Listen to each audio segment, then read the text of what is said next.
for that pulse, that rhythm in your soul.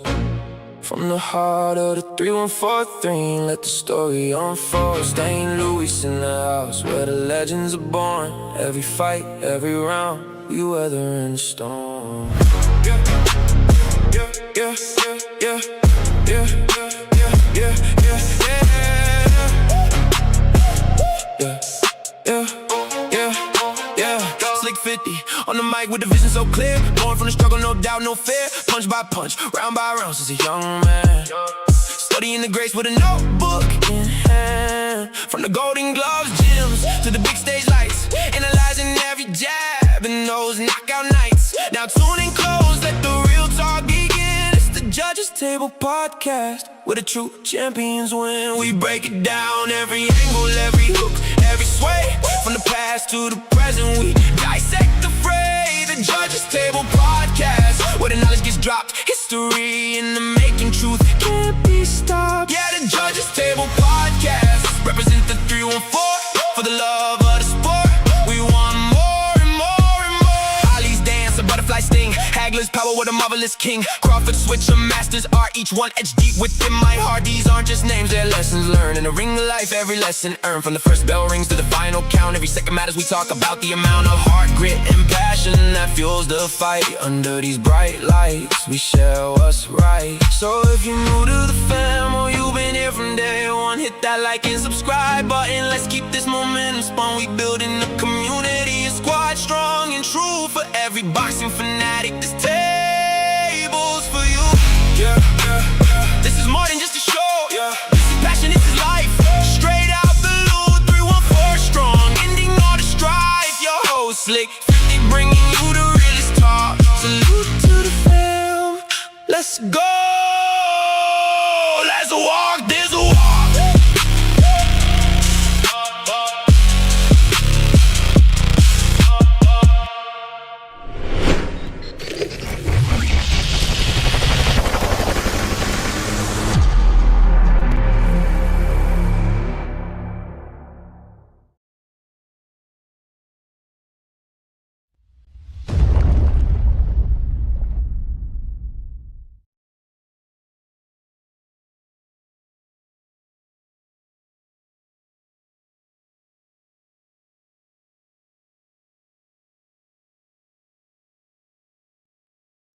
All right, what's going on, everybody? We are back with another day of boxing. My God, on a Sunday, I got to get used to this. The Zuffa boxing, man, take part in that poll. But I definitely was going to do the main card. Couldn't do the undercard, you know. Got to have that family time. Got to get that in. So everybody coming through. Make sure if you're coming through, wipe your feet. Hit that like button for your boy one time. If you're new, hit that subscribe button. Help us reach that 3K. You understand me? Salute to all the new subscribers. Let's give them their love, man. We gained a lot of new subscribers this weekend, man. A lot of boxing to talk about. Beautiful, beautiful boxing happened this weekend. Shout out to y'all. Shout out to y'all. Real talk. Yeah. Shout out to Captain. First up in this thing, man. What's going on with you? Weird ass nigga. What's up, Captain 007? Casenator 56, salutes to you for coming through, family. What's going on with you? I see you, my guy. I see you. Hello, motherfucker. What's going on? Yeah, man. Like I said, make sure y'all hitting that like button. We'll get the show rolling. Right now, they starting up the main card. They doing the intro and all of that stuff. You know what I'm saying? Prayers up to Otto Violin just took a hellified knockout in the last seconds of the, I don't know if it was the 12th or the 10th. I just know he took a hellified knockout. It was a two-piece. There was a lot of sloppiness going on. It was missing, and then a two-piece landed, and he just went to sleep, bro. It took him a long time to get up, though, man, so I hope he all right. They was bringing a stretcher out last time I looked. So prayers up to Otto Violin. I hope everything goes right. You know what I'm saying? When you get to the hospital and everything, brother. You know what I mean? Casey, they say you play Fortnite occasionally. Occasionally I do. Yep. All right, we got Jalil Hackett, which I ain't gonna lie, that's really why I'm watching this, because I am a big fan of Jalil Hackett. All right, going against Derevyanchenko. That's a good test for my man. It's a 10-rounder, middleweight. Richard Hitchens Richardson Hitchens. I can't never say his name right. Welterweight. He fighting Salas BERLANGA against Butler, which is on the thumbnail, super middleweight at 169 pounds. Let's get this to a roll. The one thing I do like about Zuffa, I know I got a poll saying, have y'all been enjoying Zuffa boxing? There's some stuff I like about it. But I see them starting to gradually, go into what other boxing promoters, that's what I was about to say, publications, promoters do, is start taking their time. Start buying time. Because before when Zuffa used to come on, it was rocking and rolling. Now the prelims are rocking and rolling. They get to the main card. We about to do a whole bunch of talking, so. But I do like that they in between. Let's go. CES is like that. I like that. For as the entertainment value aspect of it, they're basing all their entertainment value inside the ring when I feel like there's tons of entertainment value outside of the ring. You know what I'm saying? Like you want to see what their uniforms, what they're going to wear, their shorts, their robes, you know what I'm saying? All those type of things, their type of music, what they want to play.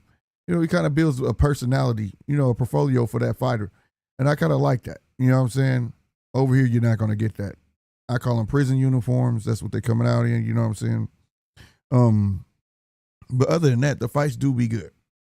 So that's what keep me watching because I'm mainly here for the fights. You know what I'm saying? So my complaints are very minuscule. It's not huge in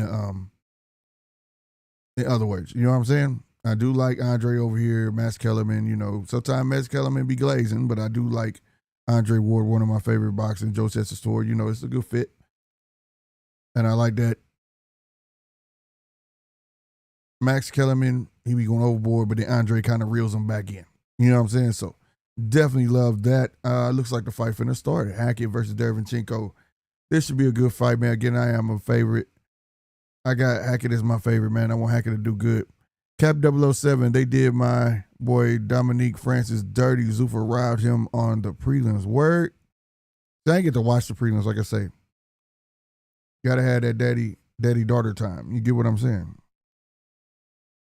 Gotta be able to get it in. Kexner said, can we play? Not right now. I'm doing my show, but Hackett came in at 156 for this fight. He's not ready for middleweight. Damn, word. He's been having weight issues, though. He's always had weight issues. And I think it's because he's not active, to be fair.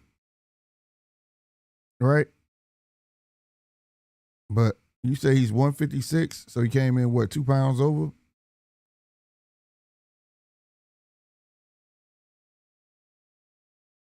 Damn, that sucks. I won't say that he's not ready, but yeah, you know what I mean? Yeah, I understand Sundays for the fun days. Yeah, it's fun days, you know what I'm saying? But, I'm a father, man. I want to be, I know if I could be here every day, like I do have a job. I have my business. I have my own business, right? I do still have a job because, got to work. You know what I mean? Hopefully the business take over the job. I don't have to do that. And hopefully this, I ain't going to lie, the business can run itself, and I would rather do this full time. I'm being real with y'all. You know what I'm saying? I can't wait till the day I get that Spotify deal. You know what I mean? Doing a full-blown podcast the way I want to do it. And include you guys as well. You know what I mean? And keep you on the journey. So that's the goal. The goal should always be to do something that you love. You know what I'm saying? And I love boxing. I couldn't box. And I can't box. It ain't that I ain't got no hands. It's that I couldn't box. You know what I'm saying? My life wouldn't permit it. But I love this stuff. And if I can commentate it, I would love to do that. You know what I'm saying? So, that's the goal. You feel me? That's the goal. Everybody got to have them goals, right? Got to have them goals, man. You know what I'm saying? Jill Hackett is walking out right now. Hails from Washington, D.C. Let's get it, young man. Let's go. Yesterday, we had some entertaining fights, too, man. I ain't going to lie, bro. I watched Earl again, bro. That was a worse ass whooping than what Bud did. I felt bad, bro. Watch it out. I'm think I'm gonna watch that. I felt bad. Salute to Tim for being graceful.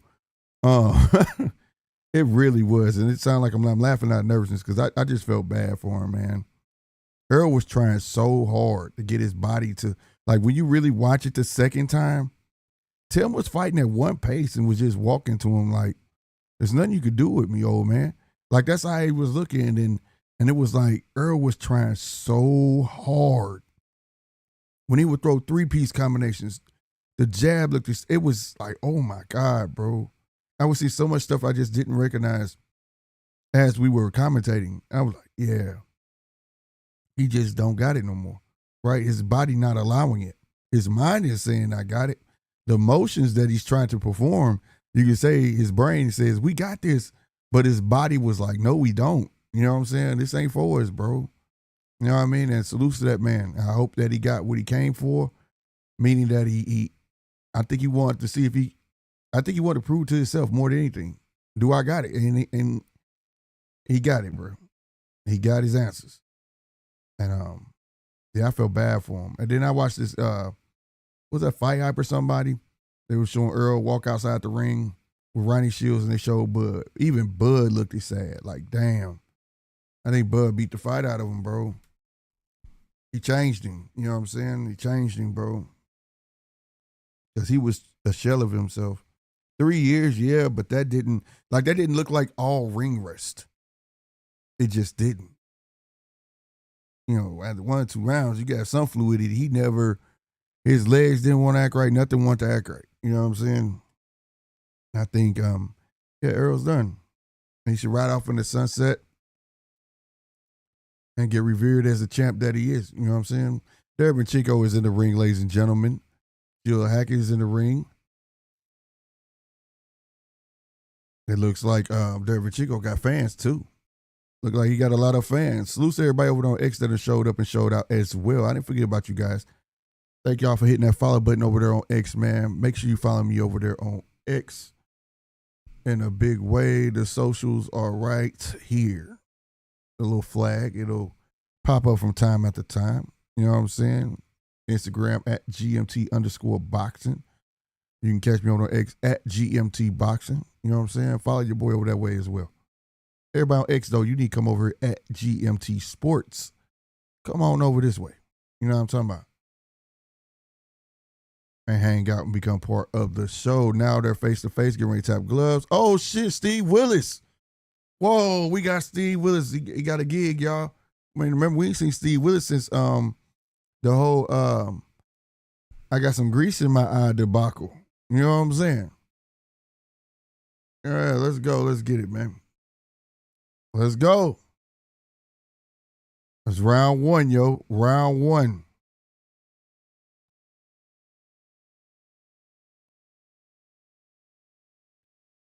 Got Jaleel Hackett in the black trunks.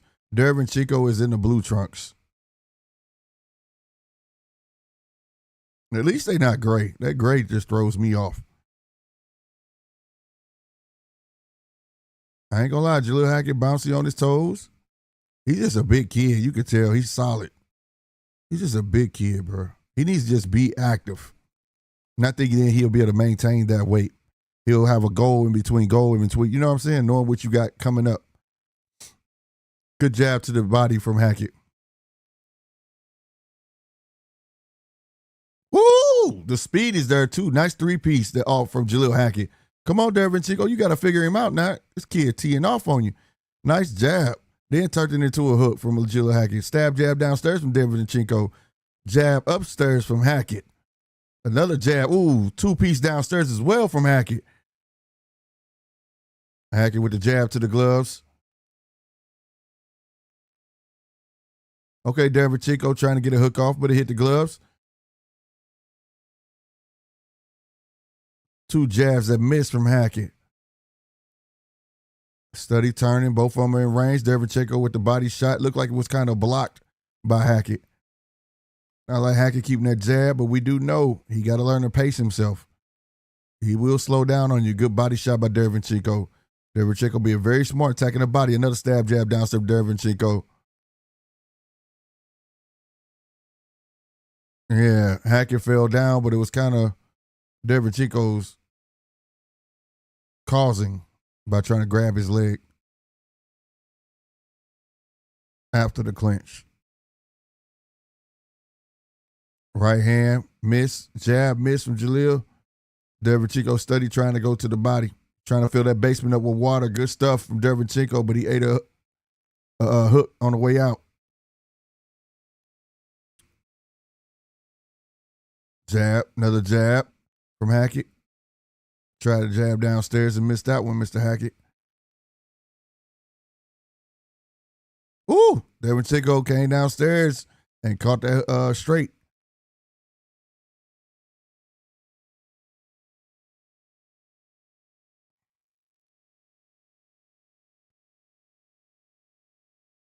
Yeah, Derevchenko steady going to the basement. Again, which is very smart.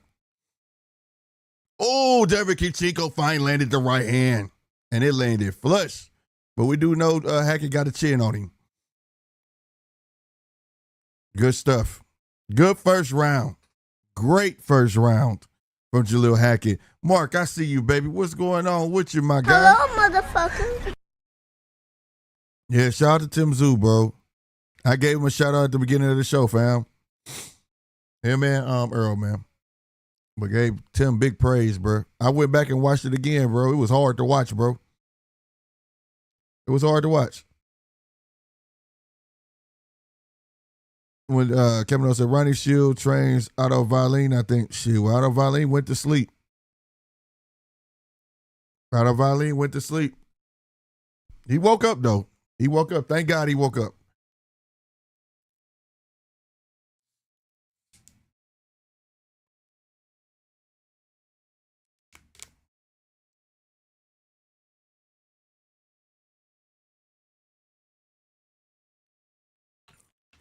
All right, round two, yo.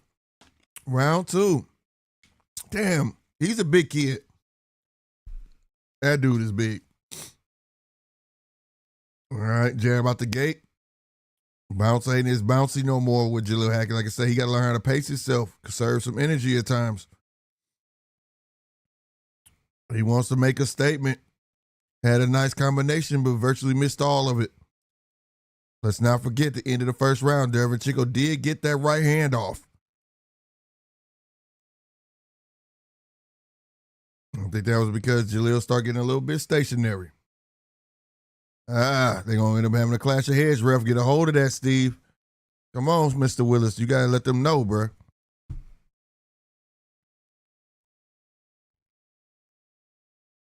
Jab from Jaleel. Hit the gloves. Another jab for Jaleel. Miss. Woo! Both of them caught a jab on that one. Good jab from Jaleel. Stop Derevchenko for putting water in the basement.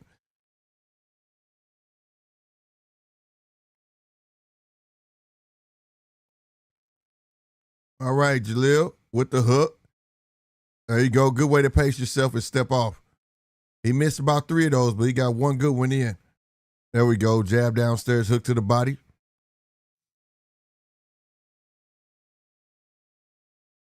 Derevchenko tried a two-piece upstairs and missed. Body shots landed for Hackett. Ooh, big right hand again from Derevchenko. Derevchenko right hand, it looked nasty when he landed, bro. But I'm going to tell you something. That boy Hackett got a chin. But he just can't keep taking that.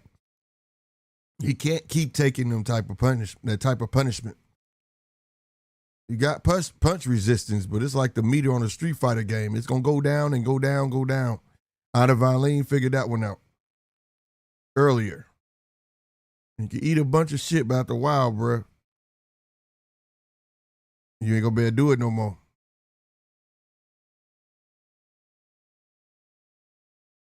Again, another right hand for Derevchenko. Good body work from Hackett. Now they both in the clinch.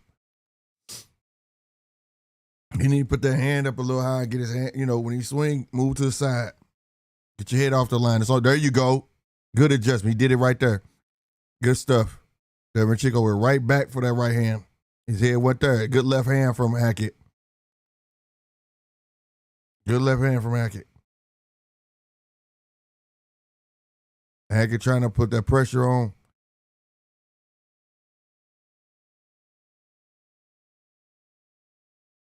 All right. Derevchenko was trying to clinch, but now they scrapping in the last 10 seconds. Hackett got a two-piece off. Another good exchange right there. Good stuff. I need you, little Hackett, to get the head off the line for one and conquer the mental side of it. Just because somebody almost gets something off on you don't mean you got to immediately run into the fire. You got to make them fight your fight, son. You got to make them fight that fight. His fight, I'm sorry. Man, these commercials though, bro. But yeah, like I was saying, man, yesterday's fight, shout out to Tim Zoo. No lie. Shout out to all my Aussie fam that come through to the show. Yep. He walked him down, did what he was supposed to do.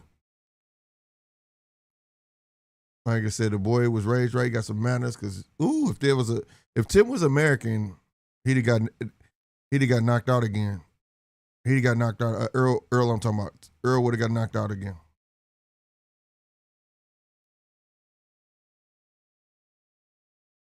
All right, round 3, yo. Round 3.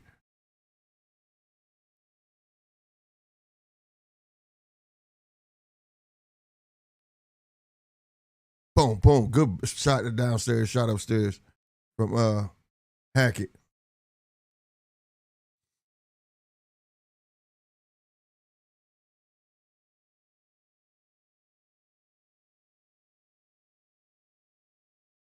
There you go. Be patient, bro. Be patient. Be patient. He got to come to you regardless. He the smaller guy. Another jab. Jab. Ooh, educated jab. My man came with the straight with it. Whop. Hooked it. Went downstairs. Good stuff from Hackett. That was nice. Oh, Derevchenko with the left. Up the middle. Oh, good angle. Oh, Derevchenko with the two-piece. Right hand for Derevchenko. Another right hand, right and left for Derevchenko. He taking his chances. Another two-piece. Hackett just standing there trying to eat him. He blocking him, though. Good body shot. Derevchenko goes upstairs again. He's hitting nothing but glove.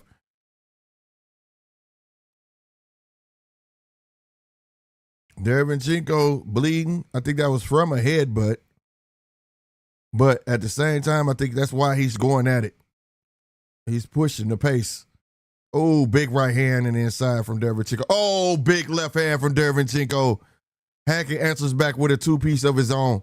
But he got the big man up against the ropes.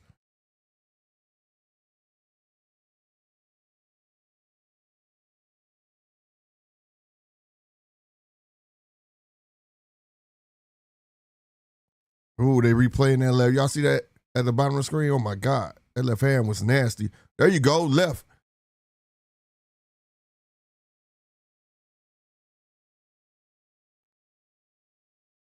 I need Hackett. Oh, right hand again from Derevchenko, bruh. I need Hackett to make some sort of adjustment. If it was me.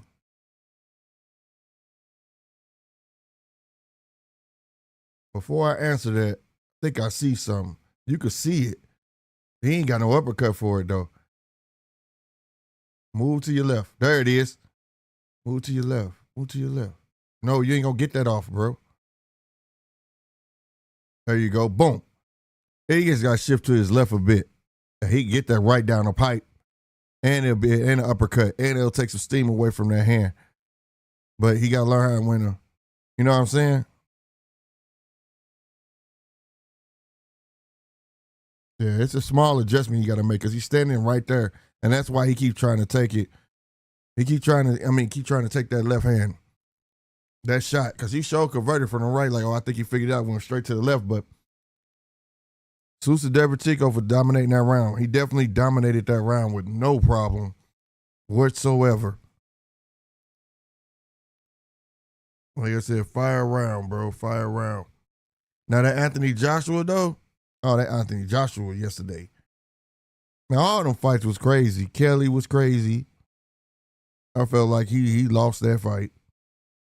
I feel like Hamza lost that. No, I feel like Kelly could have been a draw. But I felt like Hamza definitely lost his fight against a guy that he should have beat with no problem, but didn't do so. Yeah, there go that clash of heads. They're showing the clash of heads. But the Anthony Joshua, though, that was crazy right there, bro. Knocked down 2 times. Really should have been 3 times and got up in the second round, got that dude out of there, bro. That was bananas. If you ain't check it out, check it out. We are in round 4 over on Zuffa Boxing.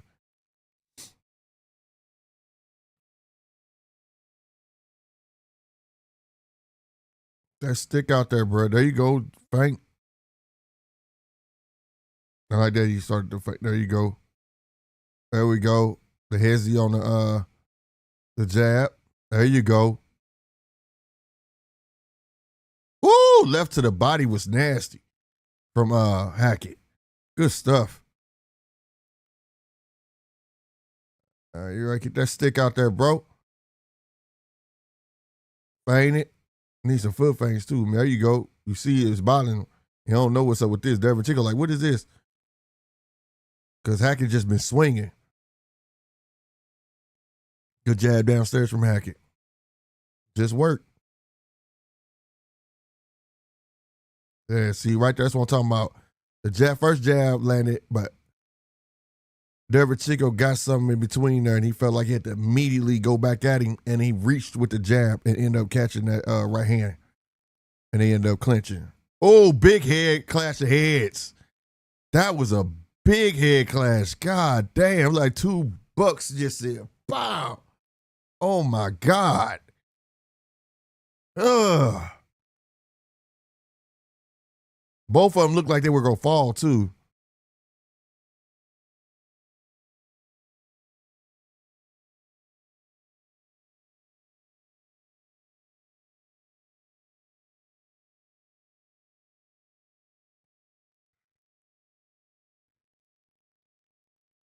Oh, good body shot.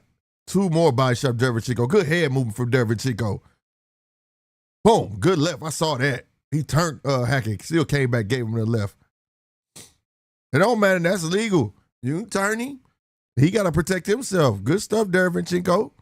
Shit. Hackett got to learn. Oh, they exchanged jabs. It was nasty because Dervin Chico got the best of that exchange. Another big right hand for Dervin Chico. Come on, Hackett. Come on, Hackett. Put that fucking chin down. There that uppercut is, but step to the left. He's stepping the wrong way to throw him off. You're giving him what he wants. There we go. It's all right. Keep the combinations. You got to feint a bit. All right. Willis, do your job. There we go. There we go. Good stuff, Hackett at the bell. You only got one of them. Damn, this is a 10-round fight. Yep. Good stuff. Salute to Top Dog for coming through, baby. What's going on with you? Good stuff.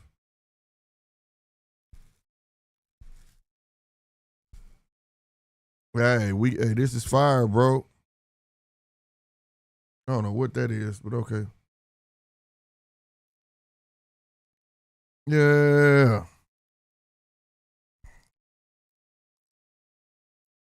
They're getting busy for this to be just round 4. Hackett got to tighten up his defense. Facts. I agree with you, Top Dog. That's all I've been talking about, but he got to catch on. He got to learn, man. You know what I mean? Like, he got his chin out. At times, he not, excuse me, I'm eating. That's why I got the splash screen now. But he stayed his head on line.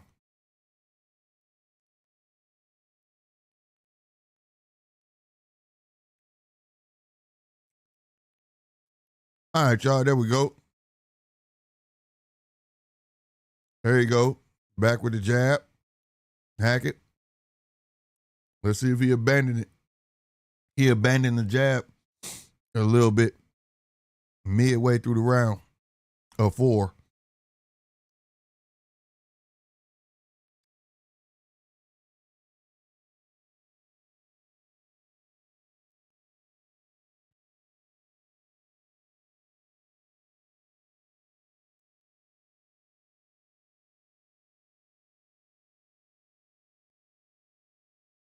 There we go, right in between his shot. But then he moving to his left, like I said. There we go. They must have told him in the corner. Move to your left, you'll get them shots straight down the middle. Told you. Don't give him a good body work from Hackett. Good stuff.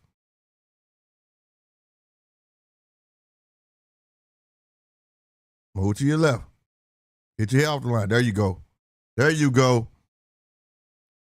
There you go. Good stuff.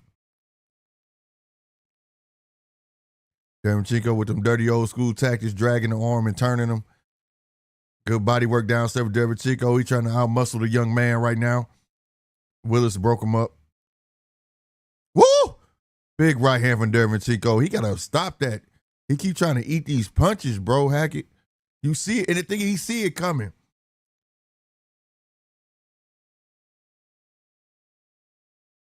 Move.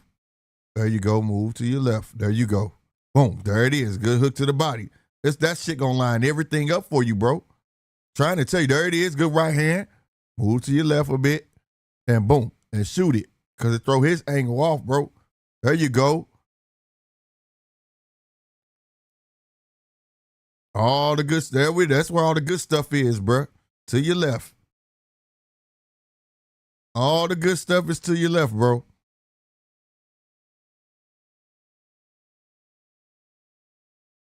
Ooh, nice two-piece with Derevchenko. They partially landed, but it's the point. But see what I'm saying, y'all? When I said go to the left, now you see Hackett going to the left.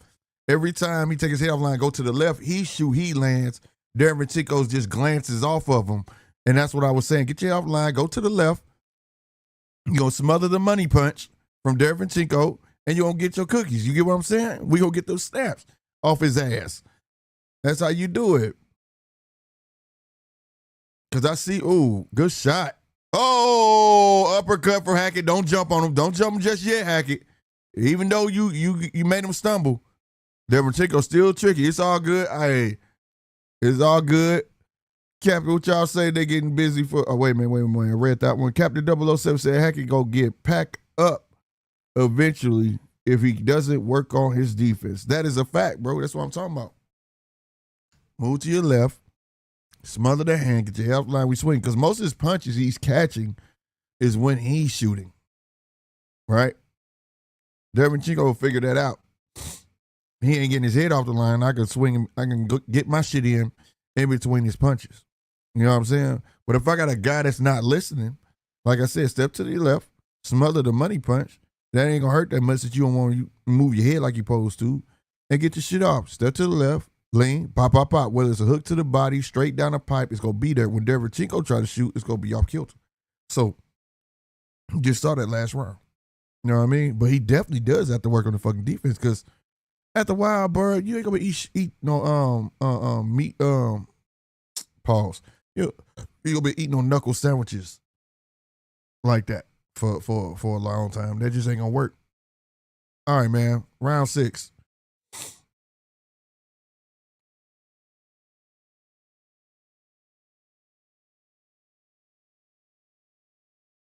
But that all come because he moved to his left. Now you see how clean Jalil landing, bro? His corner saw what I saw. Move to your left. Smother that hand, bro. Let's get it, bro. Let's get it.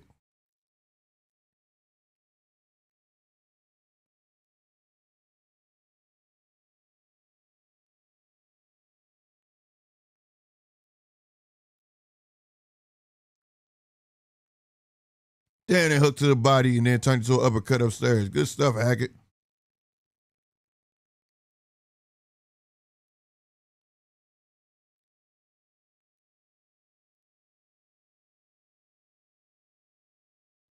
There we go. Good stuff. Good stuff.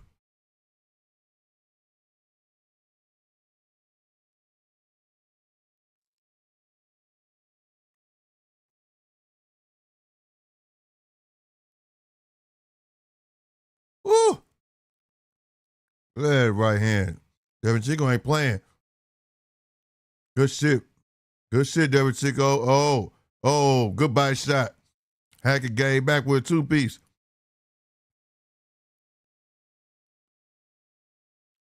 Devin Chico still in the game, y'all. Still in the game. He got them savvy tricks, bro. That's that experience. He got that experience, bro. Look how muscling the little man, and the little man think he gonna stop. He punching right at the push Hackett.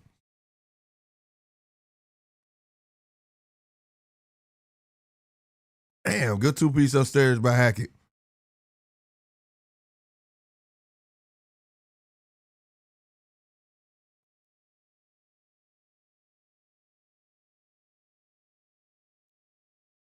Oh, clash of heads again. Devin Chico leading with his head, bro.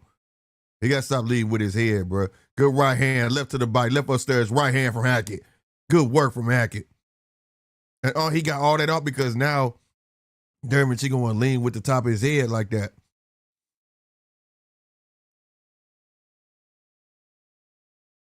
$10 seconds, yo. 10 seconds. The body work. Came upstairs with the left. Double jab, right hand. Good stuff from Hackett. Devin Chico tied up. End of that round. That was nice. That was a nice round. Nice work. All right, they showing BERLANGA with his terror squad gear on. Are they gonna let him wear that out? That TS hat, y'all think?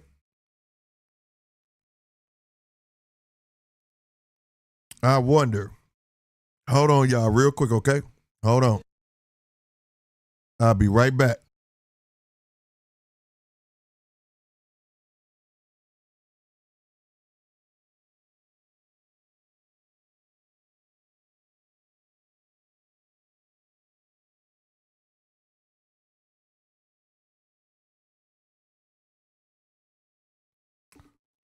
My grandson calling me, man. I think he hung up.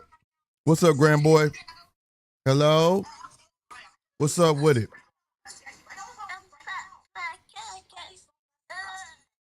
Oh, yeah? Yeah, Papa. You strong, huh? Yeah, say I'm strong, Grandma. But man, I gotta do my show, okay? Say hi. Say hi. Mm-hmm. Oh, that's my other. Hey, is that my grown baby? Hey, nigga. Oh, my bad, y'all.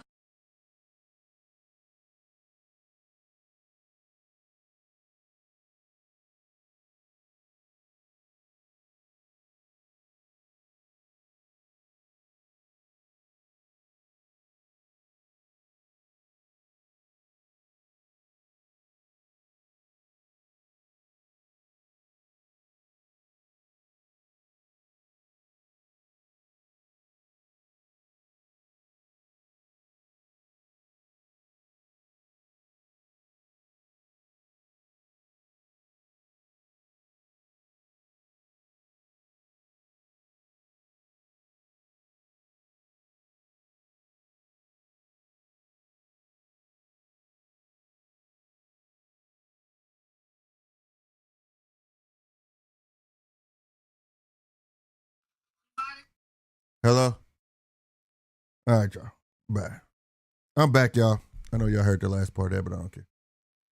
Yeah, man. Grandboy be on me, boy. He be calling like nobody business. That's good, though. All right, man. We in round 7, halfway through it already. Again, I apologize for that.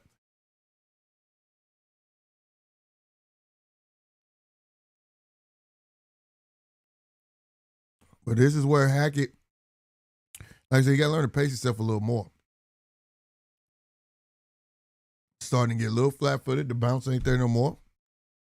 And this is where you're going to get version 2 of Jalil Hackett. This is where he got to put it together because he's such a big kid, man. He got to learn to pace himself. Steve Willis is telling him something. I don't know what he's telling him, but we are under a minute in this round now. But if you know, you know. If you know what I'm saying is to be true, you understand what I'm saying, right?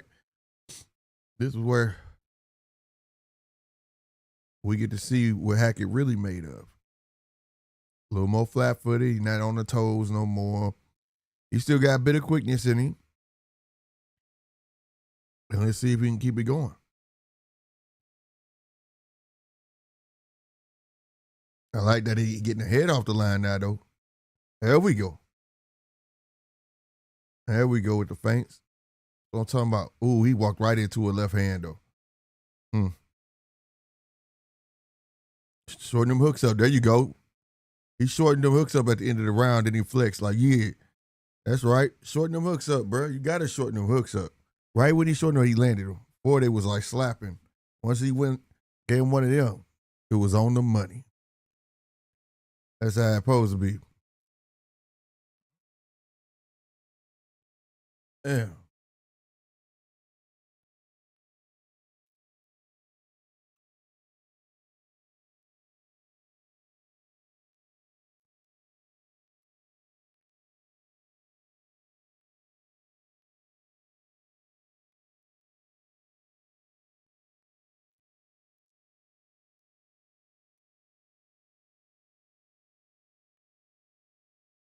Boy, they show this Drive King commercial in between every round, don't they? My God.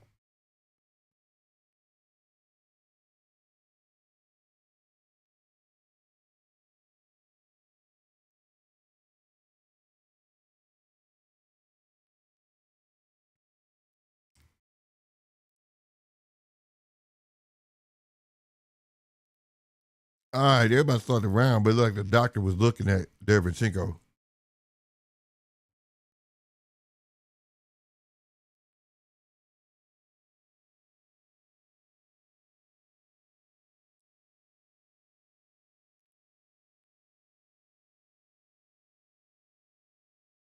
Nice 3-piece downstairs.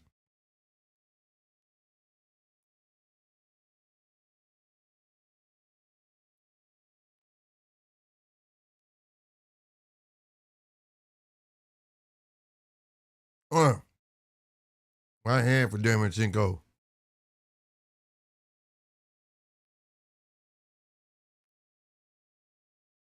Left hand. Damn. Right hand again for Derevchenko. Good body shots from Hackett, though.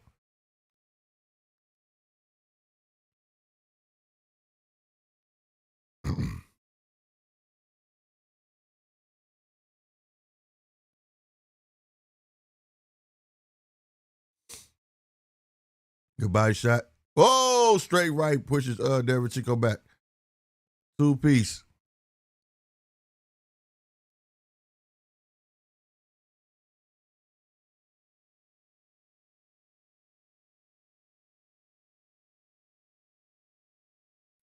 Man, Derevchenko trying to get a 4-piece off, but missed all of it. Hit all glove. Same thing for Hackett, but he got the last body. Got that body shot in. Oof. Good jab by Hackett.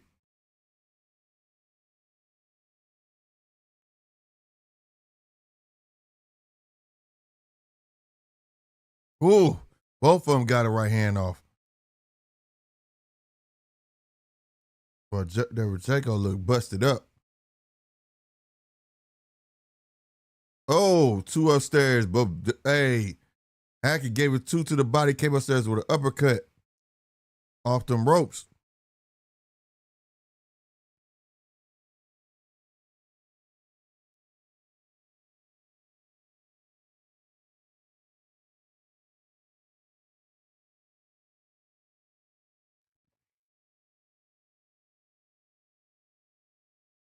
Good body work from Derevchenko. Good right hand by Derevchenko. Good body shot by Hackett. See, you got to bring the hand back up, bro. Damn.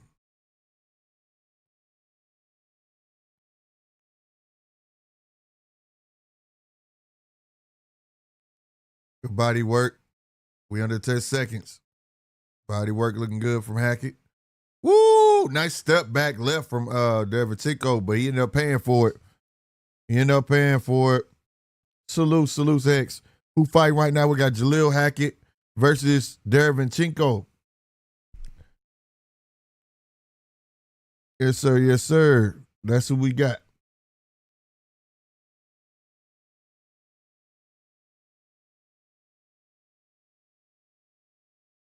Where is... Open that up.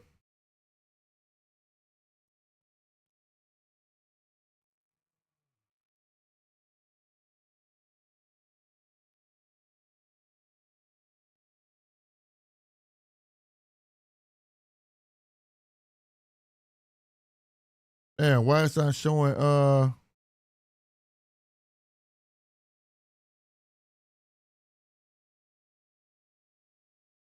why it ain't showing it over here?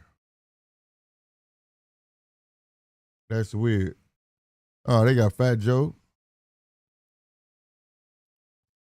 All right.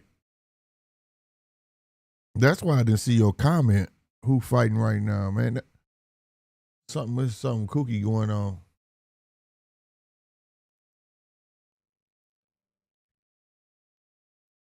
I'm gonna have to check it every now and then. Let's get it. Round 9, yo. Of 10. Technically championship rounds, right? Let's see what we got going on.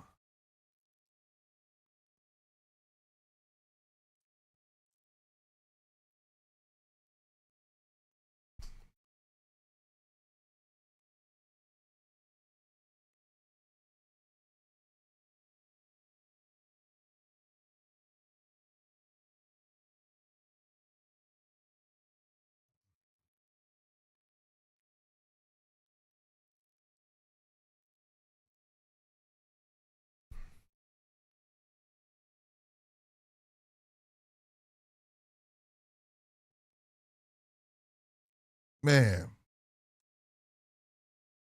good head moving by Derevchenko, boy.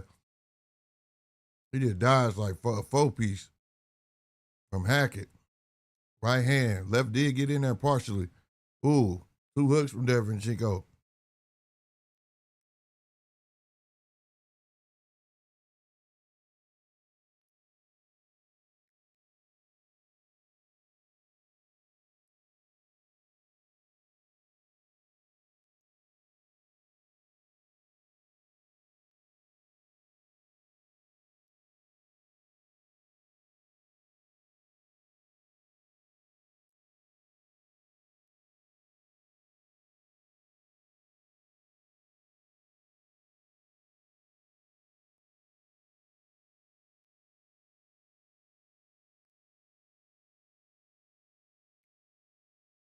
Yeah, you can see fatigue starting to step in. Hackett ain't trying to get free. But he working it inside, though, but he ain't trying to get free. Good stuff. Oh, Derevchenko with the 3-piece. He trying to take advantage of it. He see it. Ooh, Hackett taking punishment upstairs, but he giving it work downstairs. He got to learn not to do that, though. He can't be getting hit like that. Good left hand by Derevchenko. Then caught him with the right.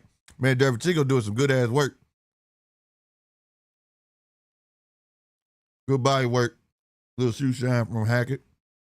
In that round, but yeah, Hackett got to stop getting hit like that, bro. I don't like that shit. I don't like that shit. He got to stop getting hit like that.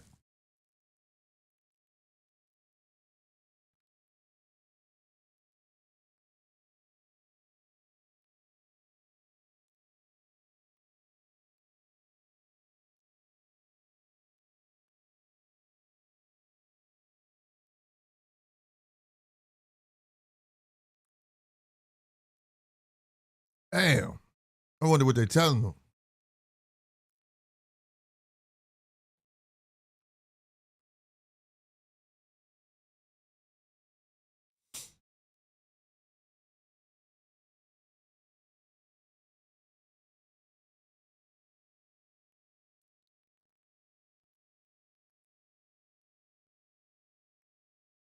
But he working on Derevchenko, boy.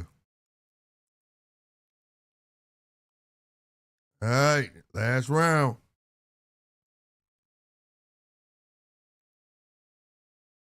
Hill stepping.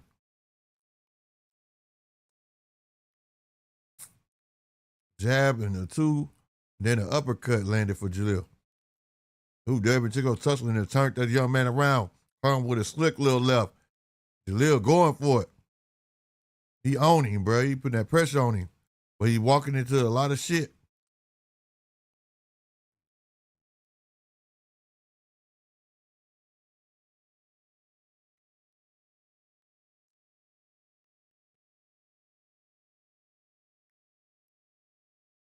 Jab downstairs, double jab upstairs.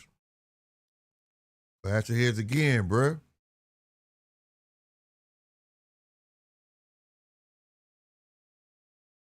We got Hackett get a bit impatient, slapping his hands against his trunks like that.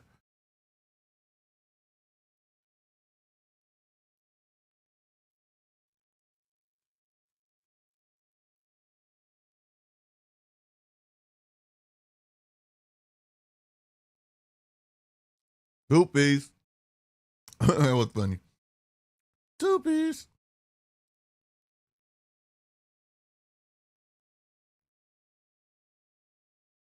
Good two piece in the inside. They tussling the inside too. Ooh, good left for Derevchenko.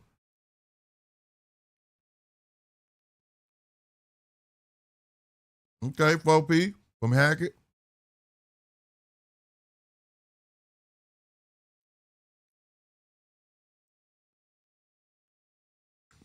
Right on, top dog. I appreciate that. Told him to go hunting, but responsibly. I agree. That explains why he came out with the pressure. But he ain't being responsible at all.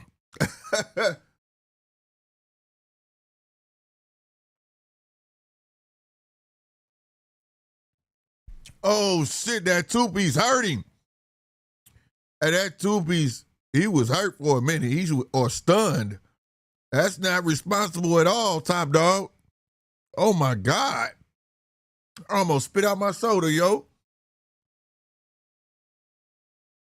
Fuck. He clinching now. They scrapping, but yeah, Derevchenko caught him with a mad two-piece.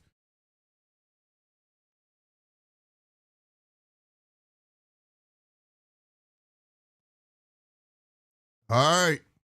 We about to hit 10 seconds. We had 10 seconds. Good jab. Go in. Uppercut. There it is. Good stuff. Get back at him. He don't want nothing. He's trying to survive. Ah. Good ass fucking fight. Hey, salute to you, top dog. I really appreciate it because I really want to know what they said for real. They said, keep your hands up, go hunting, but responsible hunting. Well, he wasn't being responsible at all, but he did come hunting, though. He was putting that pressure on.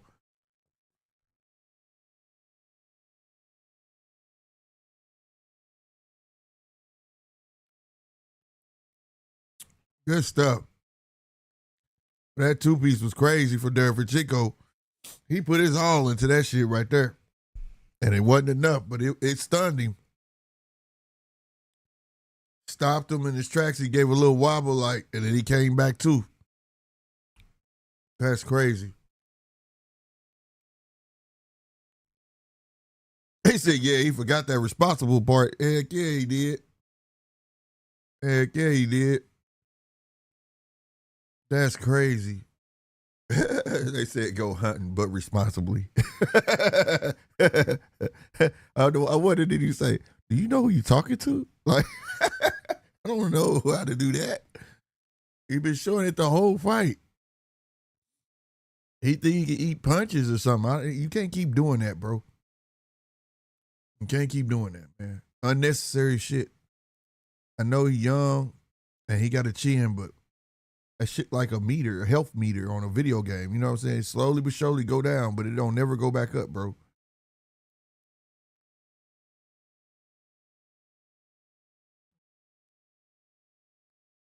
I just need to work on his accuracy a little more.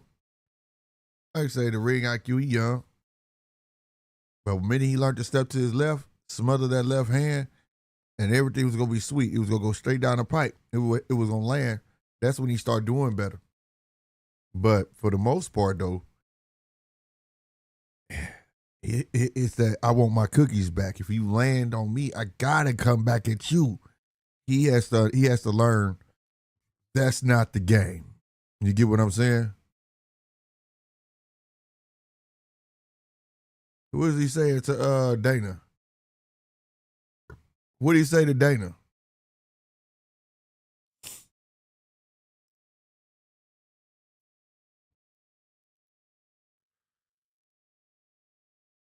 That was a good banger.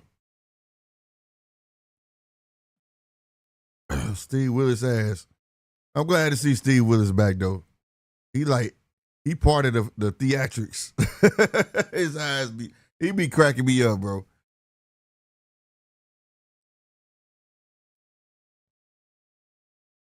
You could tell he's a ref that loves his job. He like,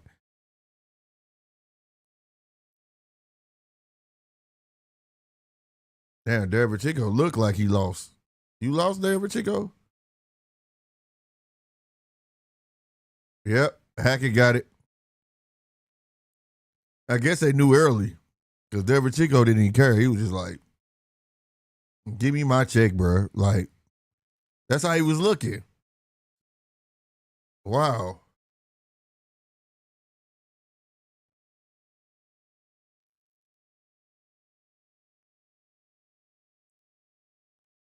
Top Dog says Steve Willis is definitely part of the entertainment. Yes, he is, bro. He is.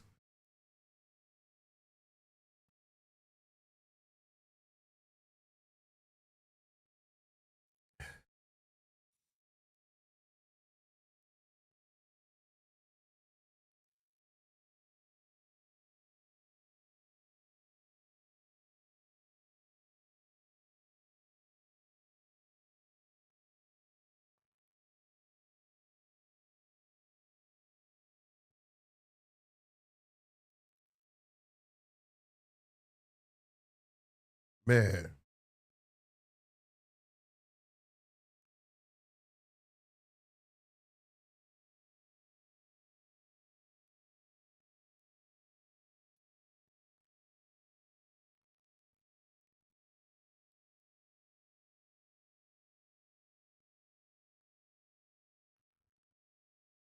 That's a big dude.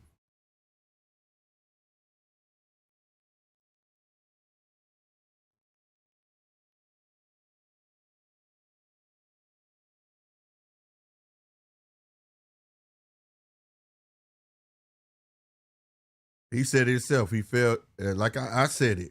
He get tired. You get a second version of him. He just said it himself. But I didn't know he'd be 200 pounds in between fights. God damn. I know you a big kid, but damn. Yeah, you gotta get on a steady diet. God damn, bro.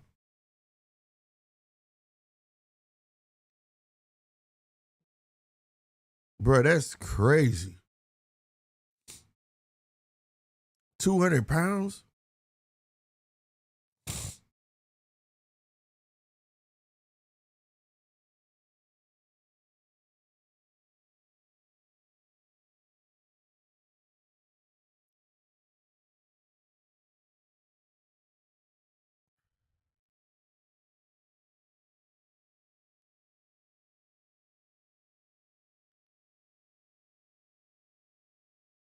All right, I'm gonna cut the sound back off. But yeah, that was a good ass fight, man. Hackett was 4 pounds under. This was at 160. Oh, okay. Oh, yeah. I heard him say this was 160. Mark thought it was 154. Yeah, we thought it was at one. Or somebody said it in the chat. I can't remember who said it. Was it Mark or Captain? I think I'm gonna go. Somebody said it. I can't remember who said it. But yeah, so 160, but there he 200 pounds. He kind of moving in the ring like he big as hell, bro. 200 pounds is wild. Facts. 200 pounds is very wild. Like, yeah, that's a discipline problem. He got to get that together outside the ring. They ain't got that. I thought it was a fighting like consistency problem, fighting more problem. You know, he get comfortable, but to get the 200 pounds, bro, yeah, you gotta, you know, pace yourself. And you eat what you want, but throw some salads in there. You know what I'm saying? And I'm saying that from experience because I get big too.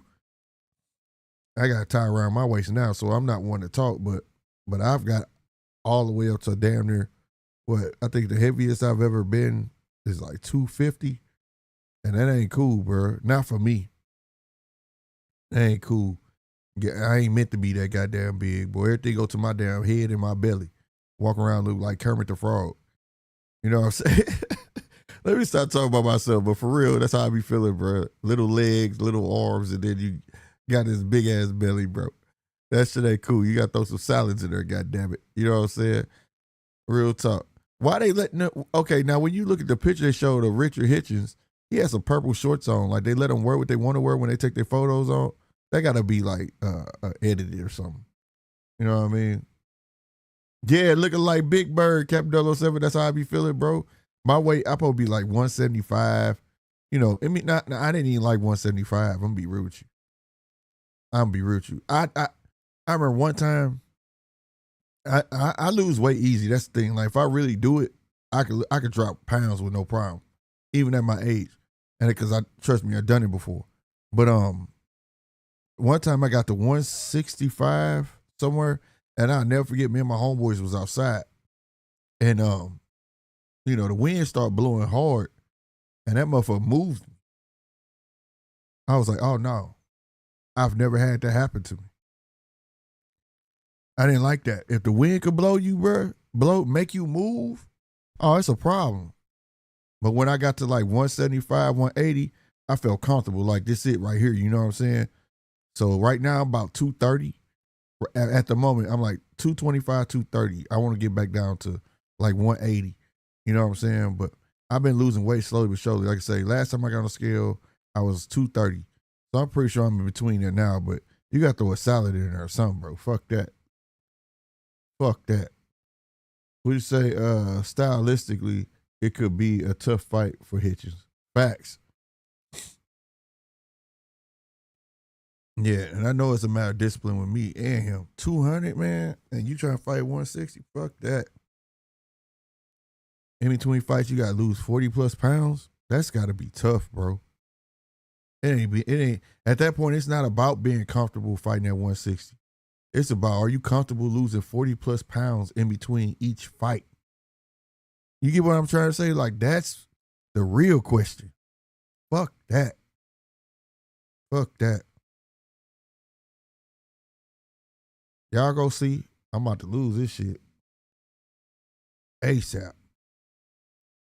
ASAP. I can't be, I feel it. The older you get, you definitely feel it. All right, they got Joe Tessitore talking. What the hell are you talking about, yo?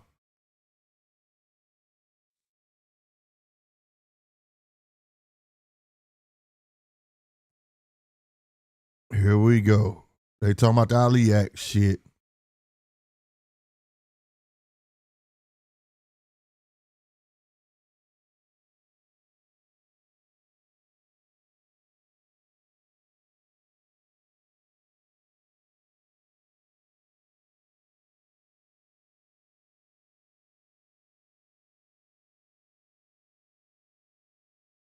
Salute to Nico Ali Walsh. This is important right here, y'all.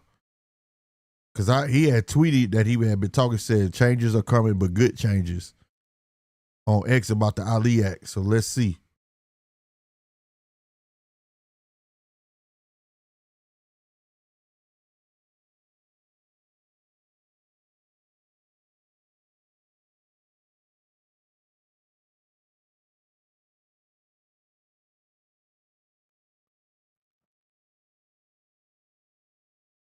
What?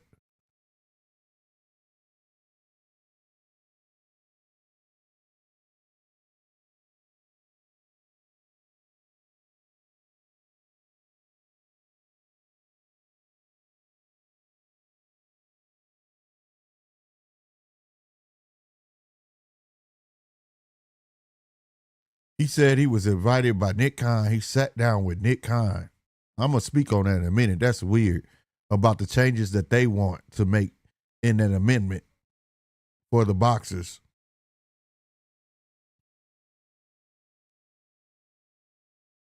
Well, TKO reached out to his manager.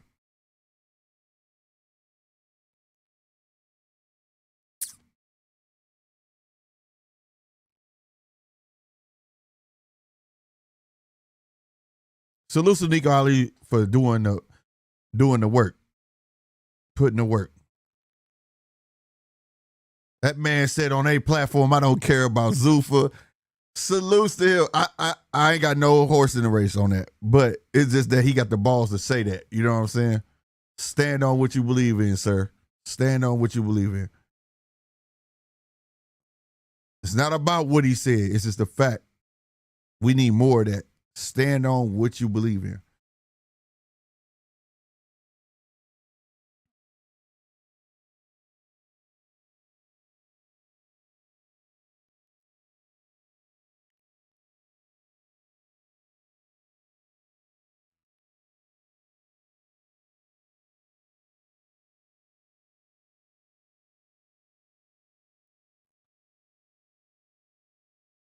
What'd you say? I can see Salas upset. He fights like Lemos. Yes, he does, man. That ain't Ali grandson. That's Ali Barber grandson. Stop playing, bro, man. You ain't right, bro.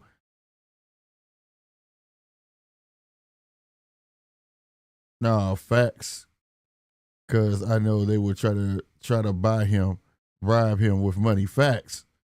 Facts. They want him out the way. And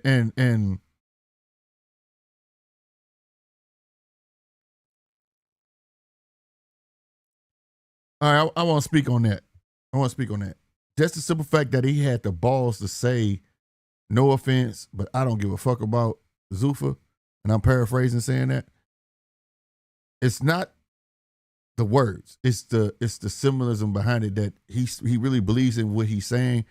He believes in the movement. You get what I'm saying? And that's dope. He won't put the fighter first. Second, for Nick Khan, TKO and them to reach out to his management to have a sit down is crazy. So that tells you right now the connections that Nick Khan and TKO have within Congress. Because why do you need to talk to him? So somebody's telling TKO and Nick Khan that you got to do something about Nico because Nico's laying the footwork. Now, I had figured it out before Nico just said it. Nico said he's on the phone with senators every week. So obviously he's a big roadblock for what they're wanting to do. He said the sit down was about asking him what do he want to change in that amendment to make it work. Now, he didn't go into details of what he told them, but he just want the fighters to be first. In order for fighters to be first, you cannot be a manager and a promoter. That's the ultimate thing. How you gonna be a manager and a promoter? So, and if they can't be your manager and promoter, they can't be a UBO. So I don't know how this is gonna work. I just know every week Nico be posted on X, and I saw earlier this week he had posted that changes are coming, but good changes. So we shall see, man. I hope it go right because it's a big subject for me because I know people don't care, and I understand if you're casual and you don't care, that's cool because you just here for the entertainment. Me, this is all I watch. This is all I do, and I would hate for the sport that I love to become a sham, right? Because what people don't understand, when you start one thing, it becomes infectious, and then you start having a bunch of UBOs. You start having a bunch of these things, and it becomes watered down and stupid to me because you could rig shit, being a manager and this, that, and third, and certain fights you can't. That's why when I try to watch Karate Combat, when I try to watch UFC, even I watch BKFC, but I watch it with the intentions, not the intentions, but I can't get, let me say it like that, I can't get attached to it because it's hard for me to follow because you don't see these fighters on a regular. Like it's so many of them that get moved in and out and all of this and that third. It's hard for me to follow. But reason being, you could be winning and they don't have to put you in the next fight. They don't have to put you next up, right? They're a UBO. They can do what the hell they want. You know what I'm saying? Oh shit, okay, Rich ain't coming out they letting Rich come out in what he want to wear. That's a good change. And he coming out through the crowd. That's what's up. Oh, he Haitian? He got a big sign behind him that says the hero of Haiti, Richardson Hitchens. I never knew that. Well, I guess they're trying to play the Bob Arum card. Get a nation behind you. So they're gonna get a nation behind him, I guess.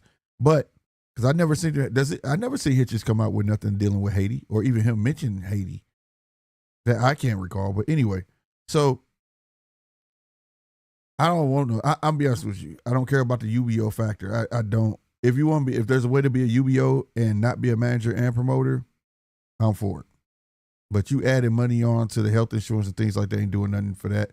It's the part about you being in control. You got to, talk about bonuses and things like that. And when I watch UFC, yes, UFC is large as a damn business, but when I watch it, like, there's no way. For instance, the main event was old boy that came back.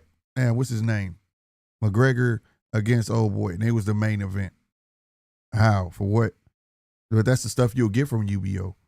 You ain't building no stars. They don't care about building no stars. They're just caring about having enough names to make money. So, I don't want that.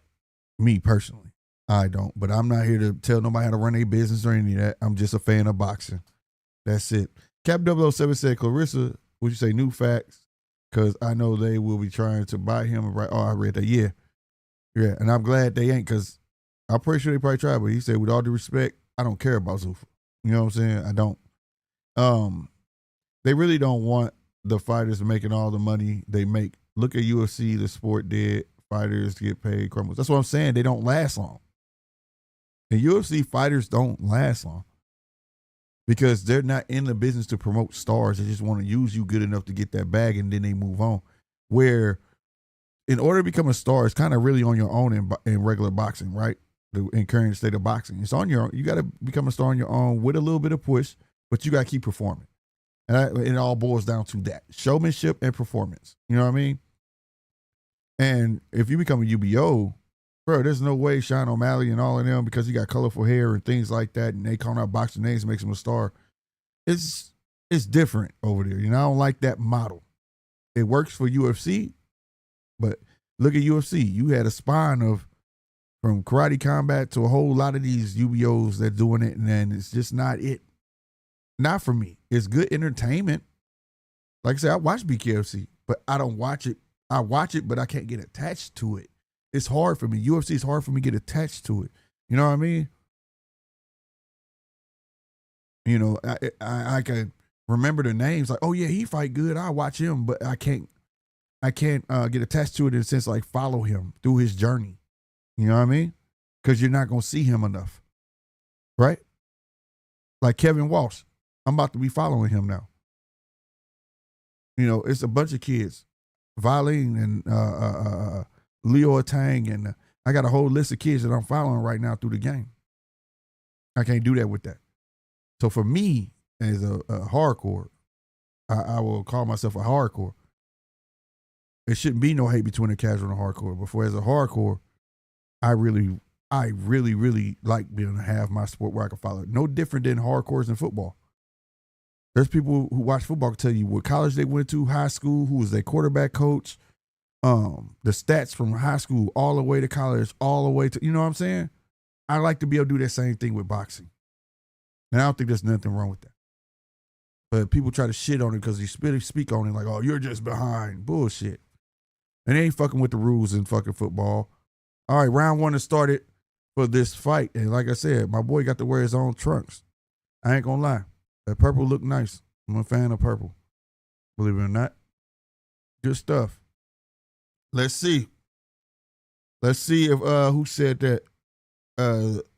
Cap 007 said it could be an upset. He fight like Lemos. Let's see.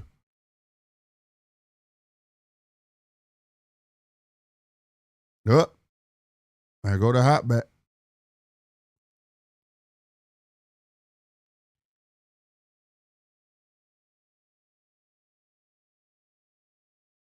And Hitch is a big kid too. I was watching the interview he had with Chris Maddox. He talking about he walk around like 180. You get what I'm saying? He inching. Okay, Hitches is inching in, but also taking a lot of step back. But I want to see him get to work, bro. Be something different. He landing that jab though, ain't he?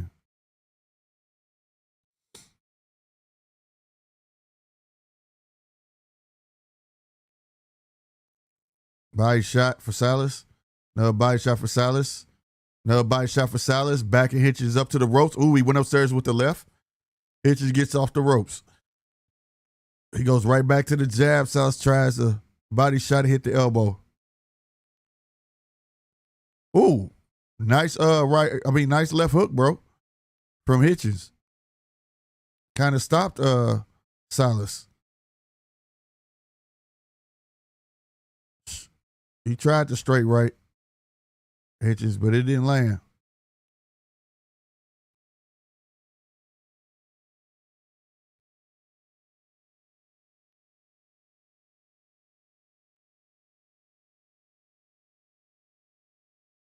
All right, double jab, left hook from Hitchens. I imagine Salas going to start coming with some overhands at some point. Stab jab downstairs from Salas.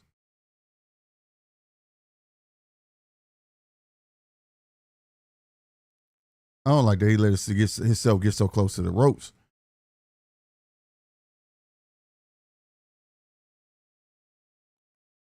Ooh, nice two-piece from Hitchens. I ain't gonna stun. He walked right into it. Good body shot. I don't like Hitchens riding on ropes like that, though. I hate it.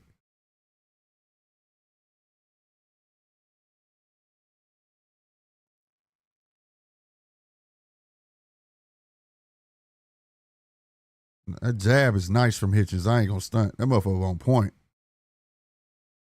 Hey, man, that motherfucking jab, like, is like lightning. I ain't gonna stunt. That fucking jab is like lightning. I don't care if you don't like Hitchens or not. I'm not his biggest fan either. That's because of personal issues. But when it comes to boxing, even in ring though, his style of boxing is kind of like, I like pure boxing, but I don't like, it's certain things he does I don't like. But that fucking jab though, his jab is crazy, bro. Real talk. Like I said, we don't hate over here. We gonna congratulate where you good at, and that fucking jab it's nasty. It's nasty, bro. I wish I had the sound on. I know that motherfucker tapping, bro. I know that motherfucker. Whop, whop. He not flicking it. It's a legitimate fast ass jab. You get what I'm saying? I love it.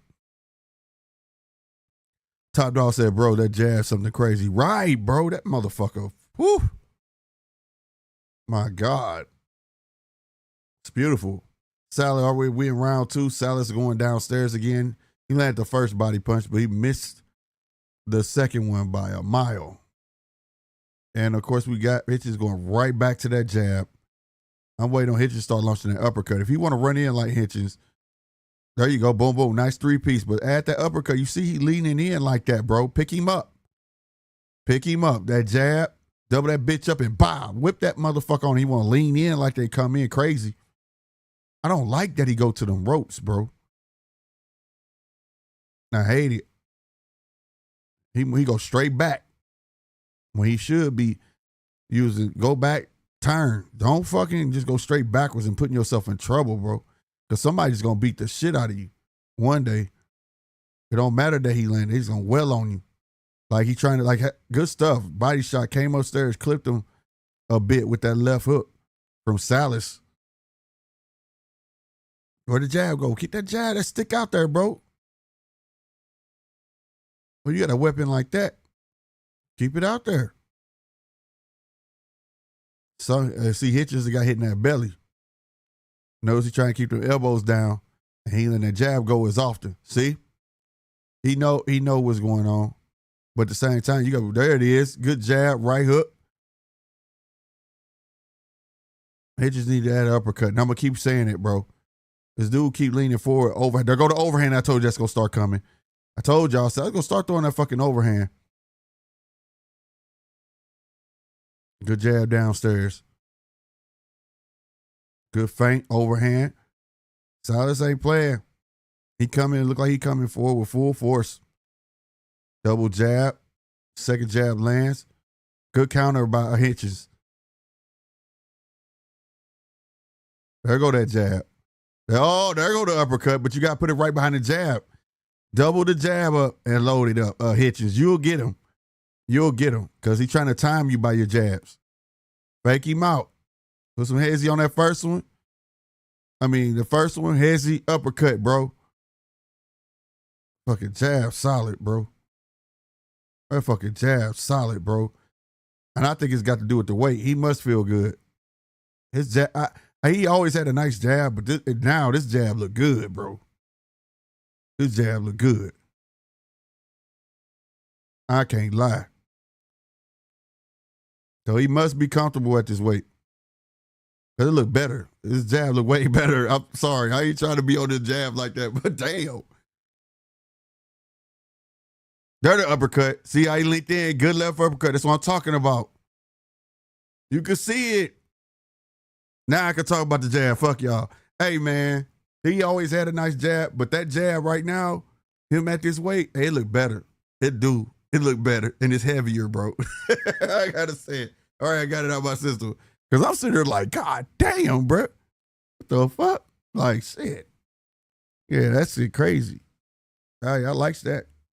But now he need to mix it up. Had a hezzy to it. That motherfucker keep leaning in. He timing that jab, and then he get the punch, he get the leaning. Boy, you, pop, pop. Boy, you lay his motherfucking ass out. I ain't gonna lie, bro. Put him on his pockets, goddammit. Don't let him time you like that.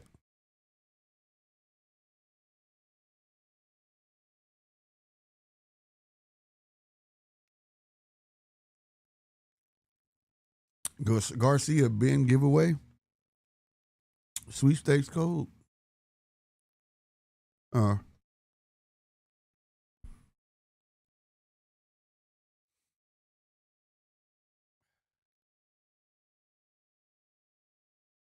right, round 2 to started, yo. I mean, round 3. Sorry about that. Round 3. There go right hands. I told you. Salas, he is not going to stop throwing them overhand rights, bro. What you want to call it? A straight right? You know, he little, so he got to come up with it. Whatever you want to call it. They're going to keep coming this entire fight now because you moving too much and you on them ropes.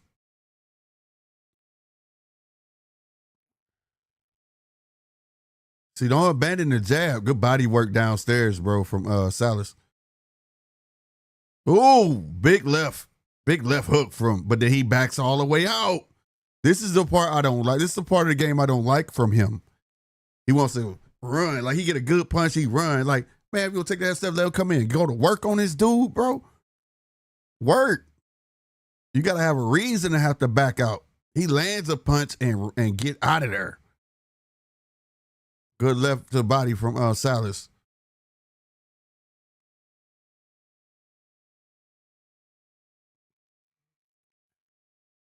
There you go. Get behind that. Quit going.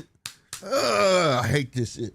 Stay away from the fucking ropes. God damn.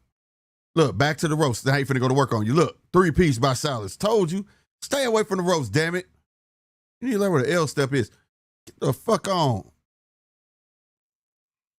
He's never gonna look good in a fight as long as he retreats to these ropes like this.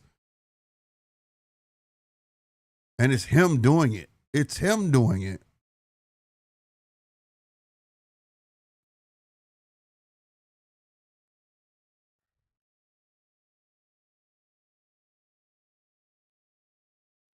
The left.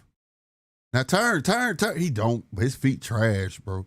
I don't care what nobody say. He can move. I don't know how to explain it. This dude, nice 1-2. He missed it, but he did get that right. There go a nice jab from Hitchens. Right hand from Salas, but he ate it right himself from Hitchens. But then he goes right back to the rope and he tries to muff him up with the gloves. Salas says, nope, let me go. And then what Hitchens do? Walk to the other side of the ring, put himself on the ropes.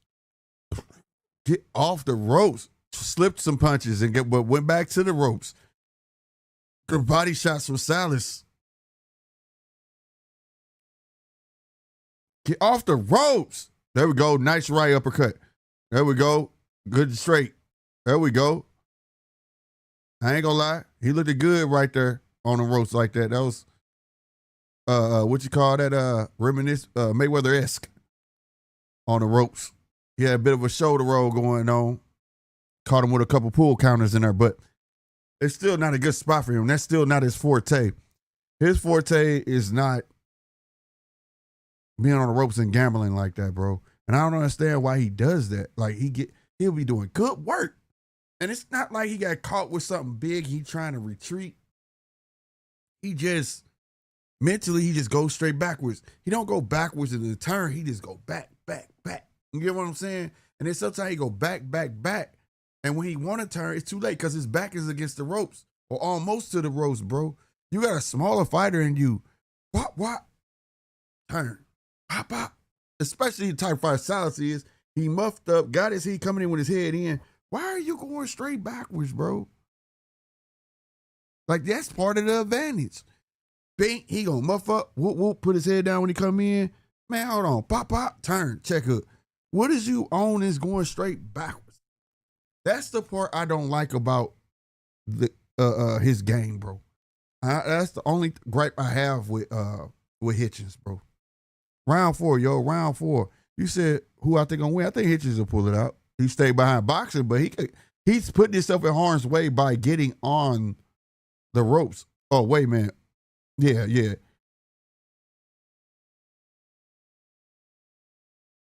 What's up, 421? Indy. Man, I know that name means something. I just can't remember. I feel like if I say it, you're going to catch me with something, bro. I'm going to say India. Yeah, India. Who you think gonna win? I think Hitchens will. As long as he stay boxing and keep his ass off these ropes. There you go. See how he turning him right there? There you go. Ain't no need to go straight back, bro. You got a guy leaning forward with his head. If you can see the top of his head, you could use him, bro. See how he leaning? Watch. Boom. Put that pressure on him, bro. Jab. Turn him. Come with the hook. He could have got a check hook. But what he do? He went the wrong fucking way. See, a fighter like he irritating me, bro. Got all the skills. We making bad decisions. What the fuck are you going that way for? There it is. See how he gave him that hook on the way out and turned? That's what you do. See? There you go. That's how you do it. Don't go play on these ropes. And he keep turning himself to him. Now look where he at. Where's his back? Against the ropes. He's the only fighter I know that you ain't got to put him against the ropes. He's going to put himself on the ropes. 2 body shots downstairs with Salas. Sharp little right hand inside from Hitchens.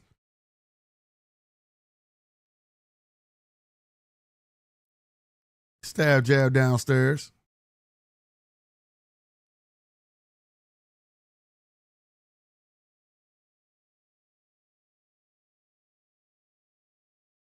Come on with it. Oh, good 2-piece. Stay there, stay there. Oh, my God, you reneged on it. Good stuff, though, from Hitchens. There we go. There you got him in there. You ain't got to teeter with him. Let the right hand go. He backing up because it's fatigue. He tired. Good left to the body.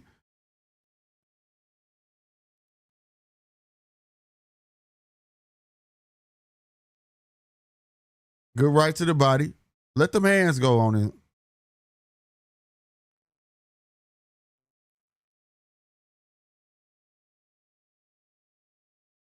There we go. Good left. Good right hand. There we go. Good left. See, but turn. Don't go straight back. Good work from Hitchens, but he got to get it. It's his feet for me, man. It's his feet for me. Imagine if Hitchens had the killer instinct like Abdullah. Right. He got the feet, just the feet. He doesn't have to have the killer instinct, just at least the feet. Don't just go straight back to no ropes. You get what I'm saying? I'll be happy with that. He's a decent fighter, but the feet is was hindering him. The feet. You think Hitchens could beat Norman like this behind a jab? Depending.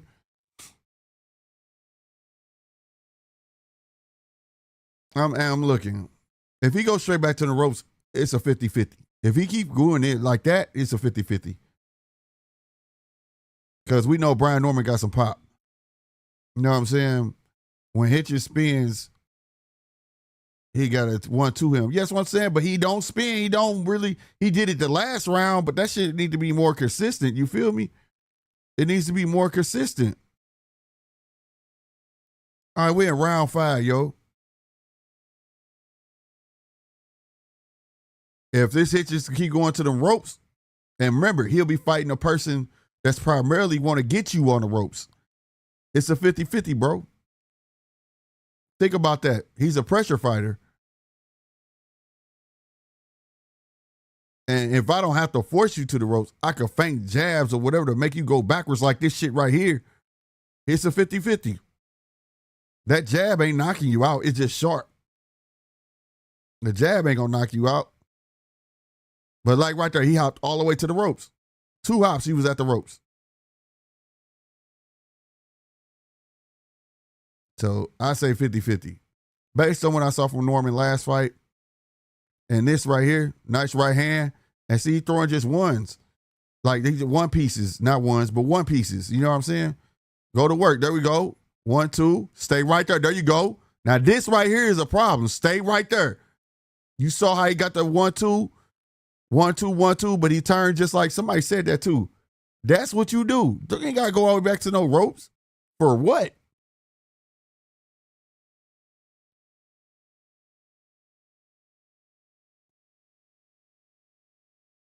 Dev was bouncing around throwing ones out of panic. He was, go look at his feet. And he ran into that hook. And that was the first time I seen Dev turn a hook over, to be fair, to be real with you though. Whenever you see Dev turn a hook over, that was the first time. So, and like I said, I'm basing it off the Norman fight before. I mean, the last Norman fight, not that fight.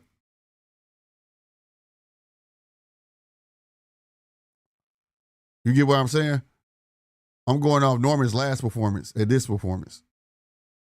Now, if Hitchens stay in the middle of the ring and could turn Norman, Hitchens got a damn good chance of beating Norman. But this right here, I like this better than him going backwards. See, but don't go backwards. Get off the ropes. Because this is Norman's wheelhouse right here.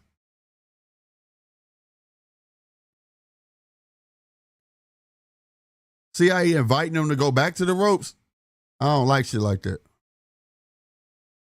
Nice double up on the jab, though, from Hitchens. Hitchens looking good, though. There you go. Turning blade. You should have let go of that. There, you late on that pull counter. He got the second one, though.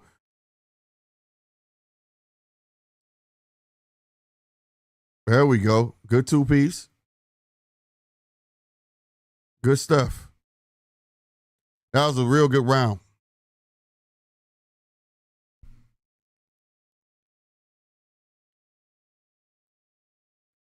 What do you say? Yep, he just got to stay in the middle and spin. Yeah, he do. Hitchens jab way better than Devin. Yeah.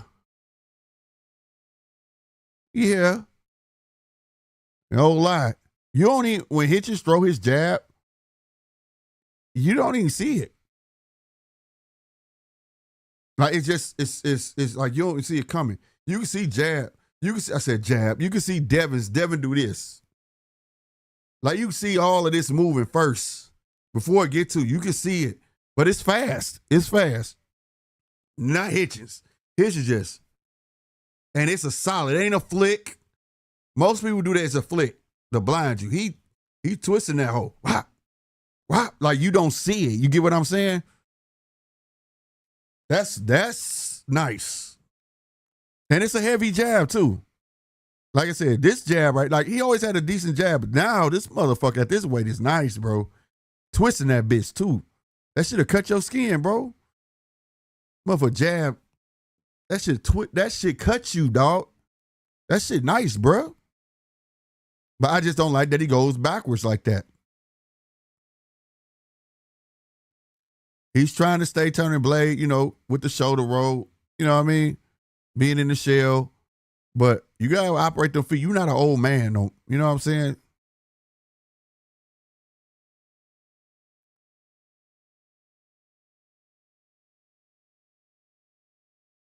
Right there.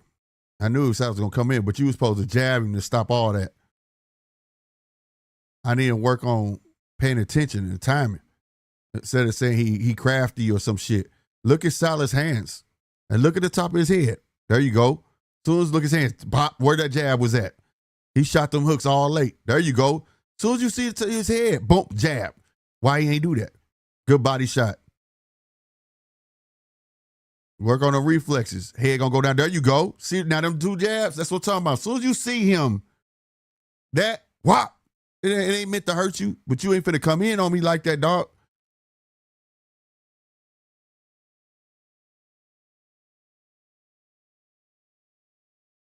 There you go. There you go. Good 3-piece. See? Every time the head go down, jab at it. That's your mark. It's Sal's telltale. He do this. Look. See? Tee off on him. See? That was a nice 5-punch from Hitchens. Good stuff, man. Now right there, when he turned, whop, let it go.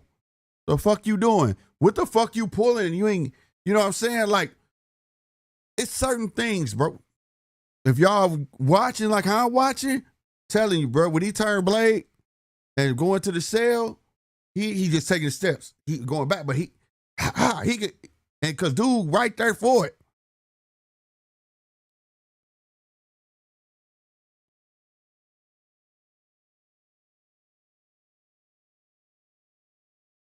You too close. There you go. Let him get some distance behind the jab. There you go.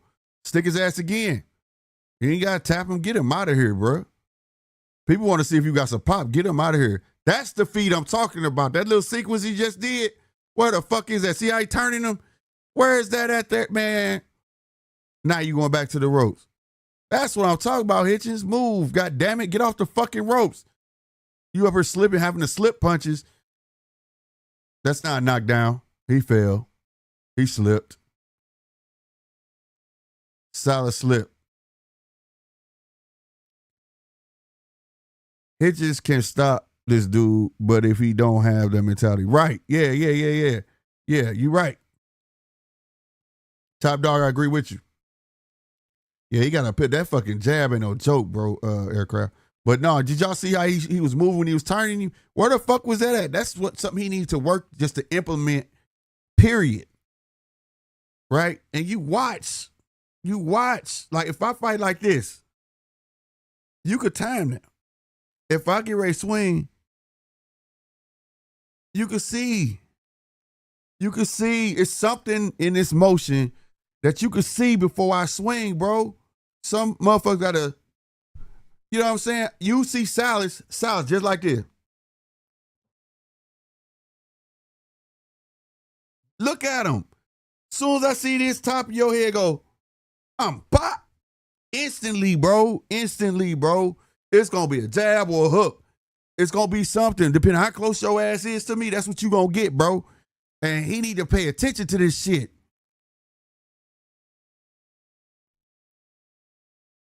That's how you work on your motherfucking reflexes. Because see this shit him on the ropes like that? Tell me if that's a Brian Norman, bro. He ain't going to get slipping punches like that ain't the same with a Brian Norman. I'm just telling you. It's not, bro.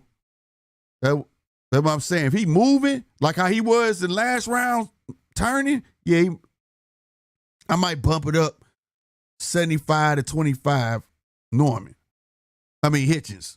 But as long as he not doing that, like he just playing around, just caught that left hand like that and smiling and shit and going straight back to the ropes, 50-50. 50-50. Because the jab not there to hurt. It's heavy, but it ain't hurting like that. And if all I gotta do is have a hezzy on mine or a jab step to make you get to going backwards in a Norman, come on, bro. That ain't hard to teach. Which he did have in the last fight we watched, remember?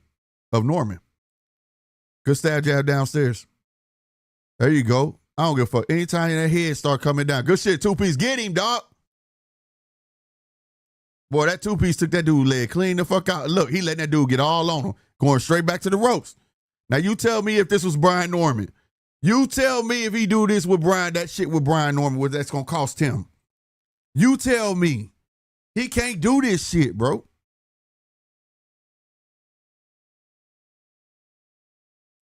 It's his feet. It's his mind and his feet, bro. They can't keep going to the ropes. That's the only gripe I got with the kid, bro. I don't like that shit.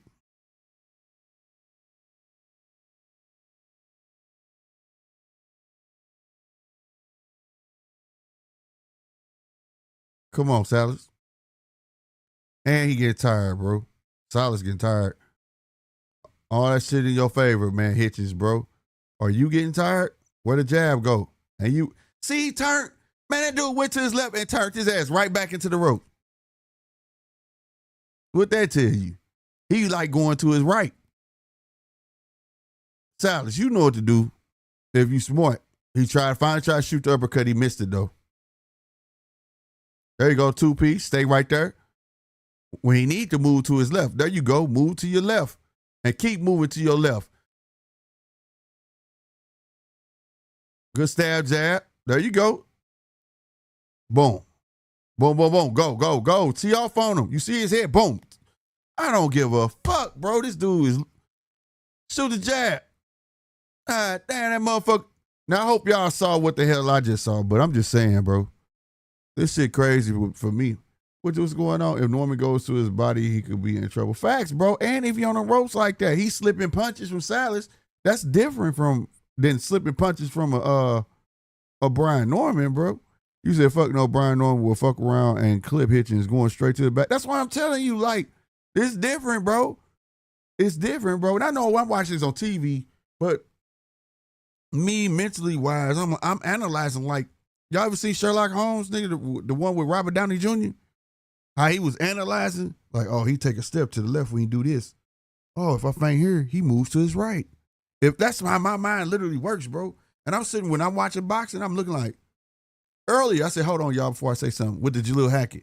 And I was looking, I said, oh, if he take a step to his left, oh, everything going down the pipe. And guess what Jalil Hackett, a round and a half later, start doing? Taking a step to the left, everything was landing, going straight down the pipe. This dude right here, like, and it's simple. This dude do this every time. And his guard now up here is right here. Man, I'm dead in the top of his forehead. His hairline gonna be all fucked up messing with me on everything. We ain't around there, yo.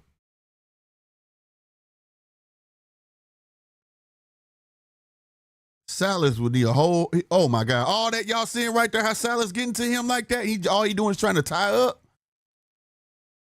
This is what makes Hitchens look average. The talent's there, but I'm being honest, this is what makes him look average to people. Now, if you can't look beyond that, then you gonna call him average. But he's dominating a fight, and I think he's content winning like this. Hitch's MO is not to stank you, like it's not. He's not. Silas just came in 2 times to get body to body. Uppercut should have been in between. A little sneaky uppercut should have been right there the second time he tried it.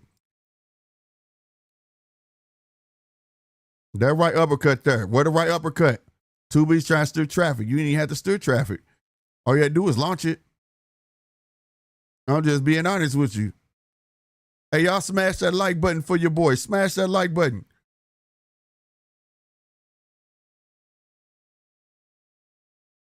Damn. Rosemary Diaz, salutes to you.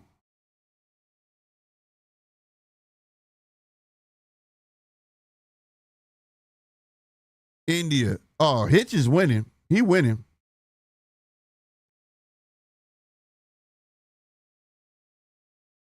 Yeah, Hitch is definitely winning this. I'm just complaining about shit he ain't doing. And shit he shouldn't be doing. You know what I'm saying? Just critiquing. Let's say it like that. Just critiquing. There you go. 1 punch. Good right. That right was nice. There we go. 2-piece. You see how he turning him? This is how he should have been doing. Now turn. Don't stand there. You should have made him have to reset. Why you standing there? There we go. 2-piece downstairs. Check cookies. Turn. There you go.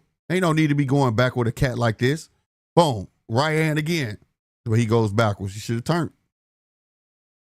There you go. Stay right there in the middle of the ring. Get right back to it. This is beautiful. This is what I like. Not what I like. This is what he should have been doing. But he goes back to the ropes. 2-piece. Nice jab. A jab still there in the 8th round is nice. 2-piece. See, he's just going straight back. He fighting smothered when all he got to do is roll out. Roll out. Good stuff. Hitches is winning, India. Rosemary, I do not know what you're talking about. License plate, they are terror. Oh, okay. I ain't gonna say that, but all right, right out Rosemary Diaz. I don't know what's going on, but okay. I hope all is well.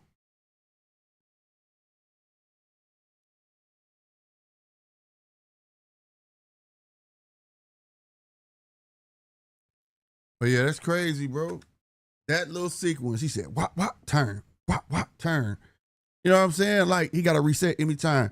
I'm telling you, anytime that dude put his hands and drop his head, pop, he'll need a hairline transplant fucking with me, bro, on life. But Captain Double said Hitches is trash. I don't think he's trash, but this is what make people feel like he's average because it's what he chooses to do by living on the ropes, and he doesn't have to. Your feet is what makes you look excellent, right? It's like your feet are the quarterback to the wide receivers. Your wide receivers make the quarterback look good, and the quarterback make the wide receivers look good, right? Or one or the other, your wide receivers can make the quarterback look bad. Your quarterback could be throwing the ball on the money, but if your wide receivers can't catch that motherfucker, it still makes the quarterback look bad. Somehow he looks bad. He's shooting the wrong thing. He looked it good because he stayed in the middle ring and turned him. Pop, turn, bang, bang, bang. You know what I'm saying? And it makes your hands look a whole lot better. But when you riding the ropes and you occasionally getting 1-2s and 3, ping, you know, occasionally, but you running back on the ropes, it makes you look bad. When you hopping back so far, it makes you look bad. That's why they look at Shakur and say he run a lot. He got good hand speed, good combination. But his feet, he want to ride the ropes, hop back far, all that shit. You get what I'm saying? And he'll get revered as not an exciting fighter. You don't have to be skin to skin to always be a goddamn exciting fighter. All you gotta do is do what he did. That's it. Make the other man retreat. You shouldn't be willing to retreat. Because he got the skill set. He has it. Let his hands go a little more. Turning, catching with a check hook every now and then. Because even though Salas ass know he losing, getting beat up, he looked beat up, he still ain't got Salas respect. Salas still ain't thought about rushing in. Right? He ain't thought about it. He not doing this out of panic. He just never respected the power. If you can't respect the power, respect the hand speed, but you're not giving them enough of it to respect it. That's how I feel. What say you? What say y'all? Like right there, good check hook. Good check hook. Now stay right there, buddy. What he gonna do? He gonna go straight backwards. There you go. See? Turn right back into the ropes. Good left hook. But why turn yourself right back to the ropes?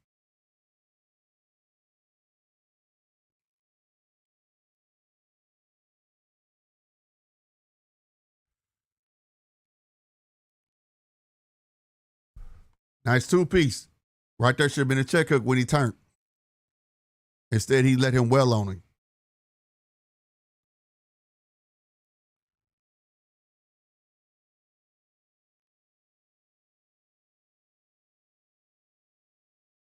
It's the hop back that I don't like. Take yourself all the way out of reach. And he's reaching.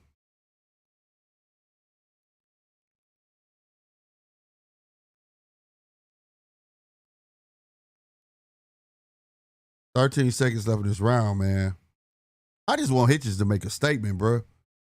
And he's winning this by a shutout, but it's still like I see why people are calling him. I'm just gonna say I see that. Let them hands go. Hitch right. I see why people call him average. It's his feet, bro. Y'all ever heard the term use him? He could use him. He ain't even got to like really let his hands go. If he's standing there with him, turn, bing, bing, two pieces ass up, turn, Blake, what? Bing, turn him. Use him. Use him to make you look good. But it looks like you going to say, let them hands go, Hitchens, because he's taking a long hop back. He goes, look like he's circling, but then he turns right back into the ropes. He's doing things that take away from the performance, if that makes sense. You know what I'm saying? The entertainment side of the performance.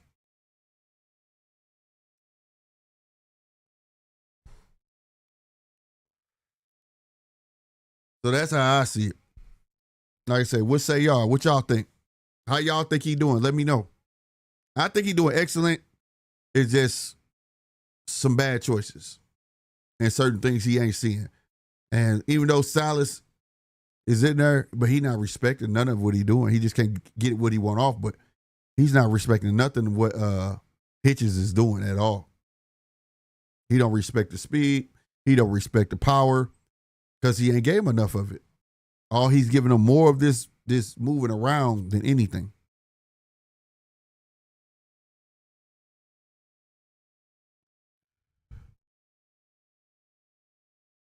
I want Hitches to have something that sets him apart from his class. And I haven't seen anything that sets him apart from his class. If anything, he's fitting right in with his class. Dev moves like this. Shakur moves like this. He's moving like this. It's like, we like boxing, but this right here, this is what turns the fans off. His mental, he got all that. Stand your ass there, let him come in. Shoot the jab. Keep him at bay. Shoot it more than once. Double it up, triple it up. Make the man fucking respect the jab. Go to the body. But all of this right here, trying to just, I'm just going to move around and win this round like this. Nobody cares about this.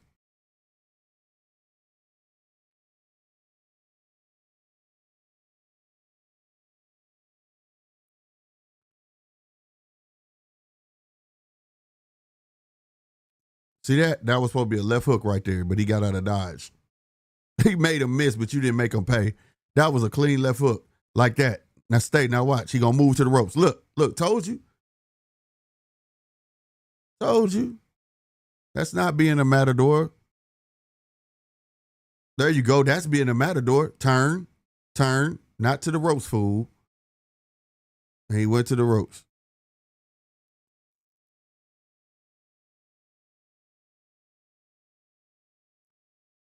Jab. What did you teeing him up for? Jab. Jab.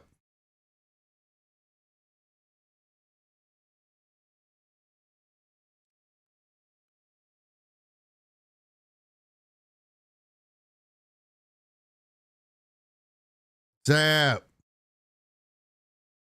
Put it out there. Set it up. It don't matter. Stay there. There you go. Inch in. You know he's trying to bait you and hopefully get a knockout. Put the jab. Bing. Good jab. Double up. There you go. Back up. Stop. And y'all got to see. There's the check hook. That's what I'm talking about. There it is. Turn. See? Jab. There you go. This is what people want to see. He could do it. This is him, bro. Now look, he prancing around waiting on a bell, bro. This is the shit nobody wants to see. Average.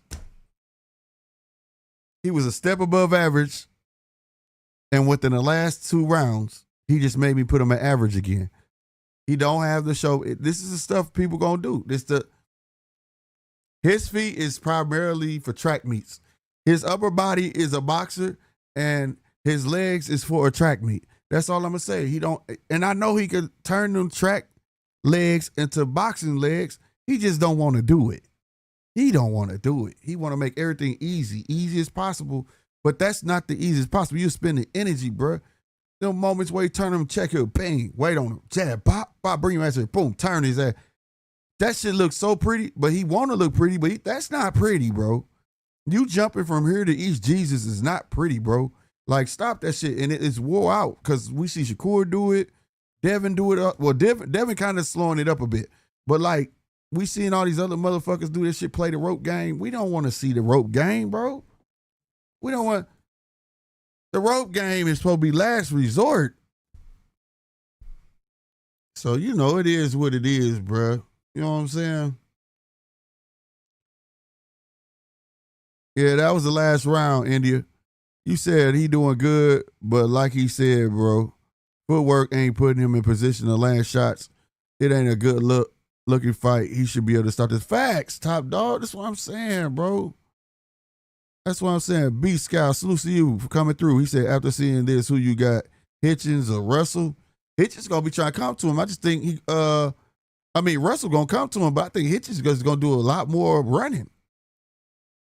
Cause see, it was cool at first, but when you doing you go overboard, that's when it become running.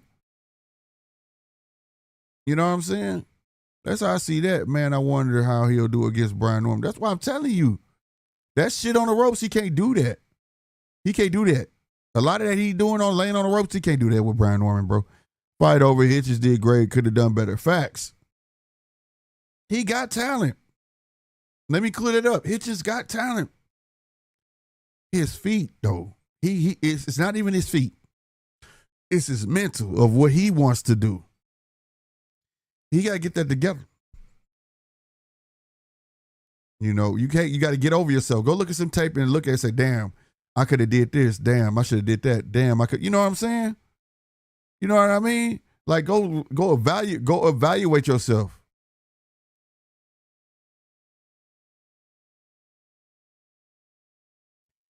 Pitbull will be a nightmare for Hitchens. Pitbull wouldn't be able to catch him.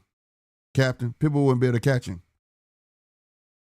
B Scott, when the skill level has that big of a gap, some fighters don't want to hurt the guy. Man, fuck that shit. His job, this is a debut on a new promotion. You don't got that luxury. You know, some fighters don't hurt a guy is what we saw with Tim Tszyu with Earl Spence, and that's justified, right? I even thank Tim for showing him grace. But this, no.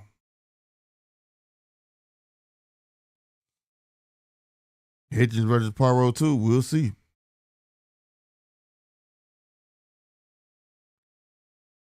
Unanimous by Hitchens. Yeah, it was. It was. I'm not taking that away.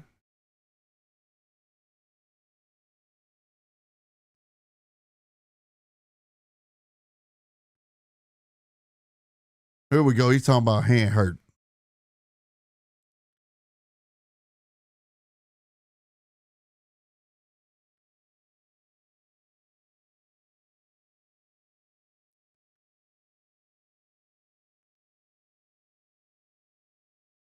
My man said this was beautiful boxing.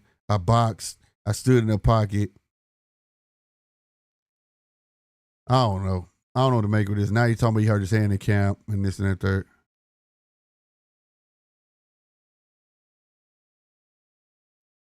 I'm done. I can't listen to him no more.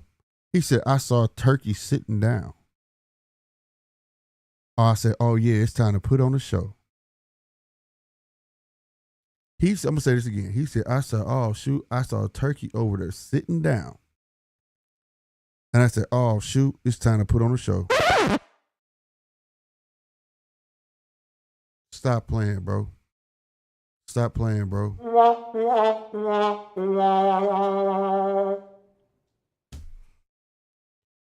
If that wasn't the softest shit I ever heard, bro.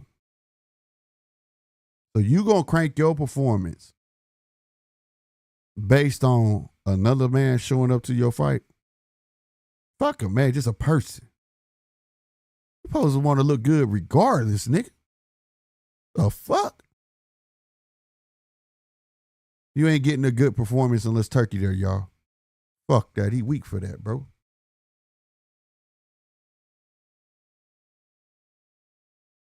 He weak for that, bro. On life, he weak for that, bro.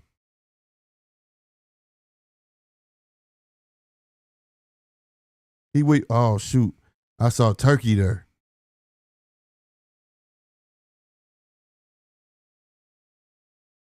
He ain't gonna mention no damn Shakur. I don't even want to see that, B Scout. I don't want to see that.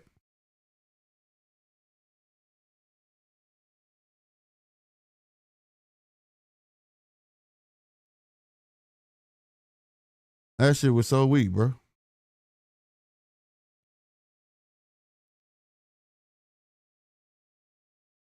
Something wrong with him. I saw Turkey there, so oh shit, I gotta go get him.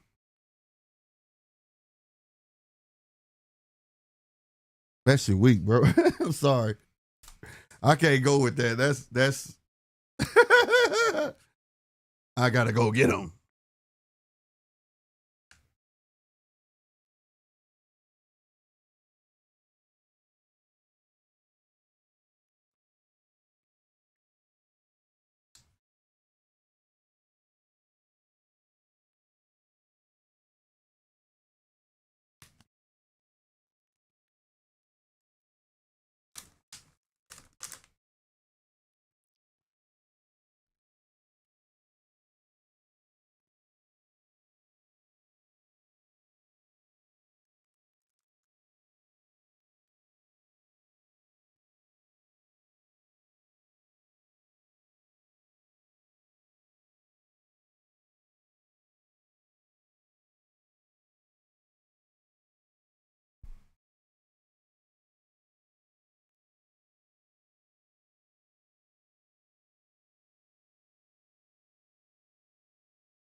They just calling all them guys out, bro. Ryan Garcia, nice. I'll fuck with that fight. Ben, I'll fuck with that fight, but he probably just gonna move. He gonna run. He gonna move a lot. I ain't gonna say run. He gonna move a whole lot more. I ain't trying to be disrespectful.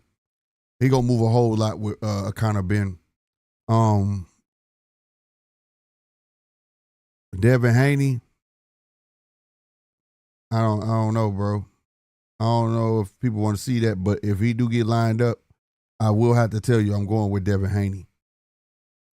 And I'm gonna tell you why. Devin Haney showed me that he got some pop. He knew how to turn a punch over now. And I have been saying that for the long. I said that the kid don't turn his punches over. He don't sit down on his punches. He's always on the move. You know what I'm saying? His back foot ain't never on the ground for real, you know. Like, now when I saw him turn that punch over and he set it up beautifully with Brian Norman, if he chooses to stand there with him, I don't think so. I think I'm gonna roll with Dev on Hitchens on that one. But the Ryan Garcia and Ben, I think he gonna move a whole lot with them. I think he'll try to test the waters with Dev and it's gonna serve him wrong, you know, or whatever. But he called Javante. What'd you call it Javante for? Javante not coming to 147. That's stupid. Like, that's big stupid.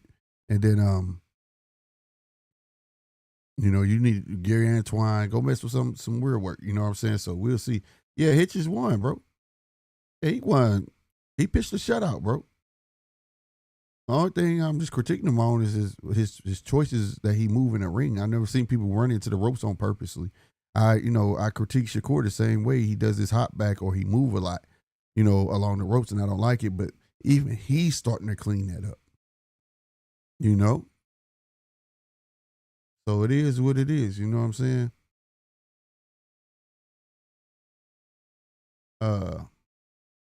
He said the fans don't think he'll fight pressure fighters like Salas. He lied on live TV. That guy is crazy. Yeah, we know. He's trying to sell himself, but make it sound bigger than what he did. But it is what it is. It was a good performance. It was a good performance. I just expect him to took a little more chances and made somewhat of a statement. And see, when you make a statement, it's not just a knockout, bro. I hate that when people say, man, I want to make a statement. That don't mean you got to knock the guy out. You don't have to knock the guy out. We just want to see a masterful performance. Right? He pitched a shutout. But realistically, was it masterful? No. Now, if that guy was like a top-notch guy and he made a top-notch guy look like that, look ordinary, it would have been considered masterful. Because a top-notch guy should know how to get past any of that of what he's doing. But that was not a top-notch guy. And he was the top-notch guy in there, and he should have been able to make that look masterful. He had a couple masterful moments, but was it a masterful performance? No.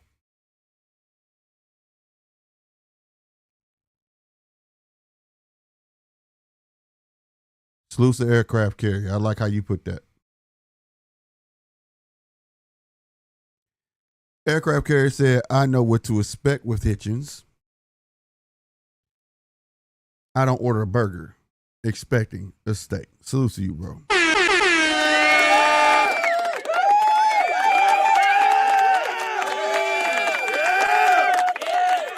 I agree with you 100%. That's the bottom line. You just know what you're going to get from him. His legs, a big part of his game. Yep, they are, just not in the right way, but they are. And it's starting to catch fire. Like, a lot of boxers choose to do that, hit and not get hit. And they living behind it, hit and not get hit. But they don't live by the entire saying, which is hit and not get hit. And the rest of the saying is make him miss and make him pay. Hit and not get hit, but make him miss and make him pay. They don't want the make him miss and make him pay part. They just want to hit and not get hit. And that's what people want to, you know what I'm saying? You know, that's the part people get mad at. That's the part where not even the hardcores, it's the fans. Like, you know what I'm saying? That's the fans. The fans want to see you make them miss, make them pay. That's the part that makes you look good. That's what makes you masterful, right? Make you look masterful. But they want to hit and not get hit. They don't care about the make them miss, make them pay. Salute to Too Rich for stepping in the house. What's going on, my guy? Long time no see, man. Too Rich the GOAT. I like that, bro. Keep your content coming, bro. Hey, you good at what you're doing over there. Salute to Too Rich, man. If y'all ain't check his videos out, I like his videos, bro. I do. Your video is nice, bro. Good stuff. Well thought through. Good opinions. The visuals. And I ain't just tooting your horn, bro. I'm not glazing y'all. Y'all know I only speak on the shit I like. Y'all know I don't watch much YouTube. Like I say, salutes to my boy Johnny at the Hangout Spot. Salutes to my boy Ryan over there on the 6. And you know, Too Rich. When it comes to videos, I like it. It's fire. Fire. And I don't bring up too many other YouTubers, bro, unless I really like your content. The aircraft carrier said, facts, GMT. Too Rich, he do the stuff. Devin do better. Yeah. I like Too Rich content. Facts. I like his content. That shit nice, bro. Y'all make sure y'all check him out, bro. Oh, no problem, Too Rich, bro. You know, I like to see everybody win, bro. I like to see everybody win.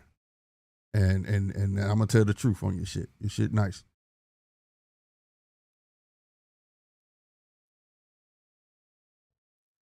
I do not like that gray.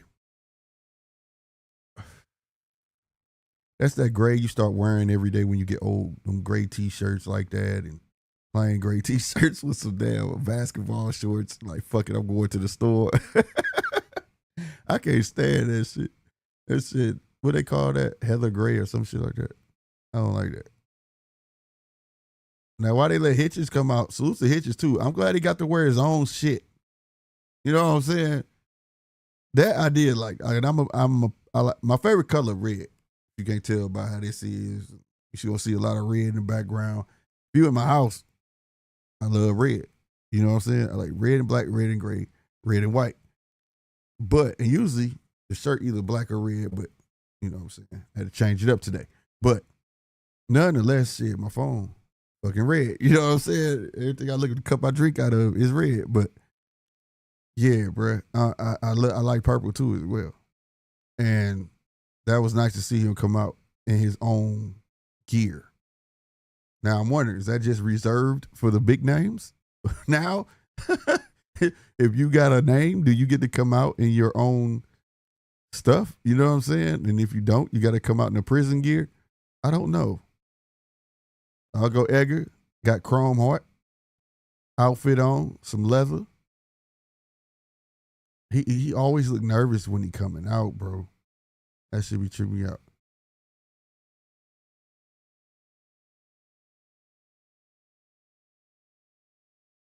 I don't know what he coming out to. He coming through the crowd too as well, like Hitchens.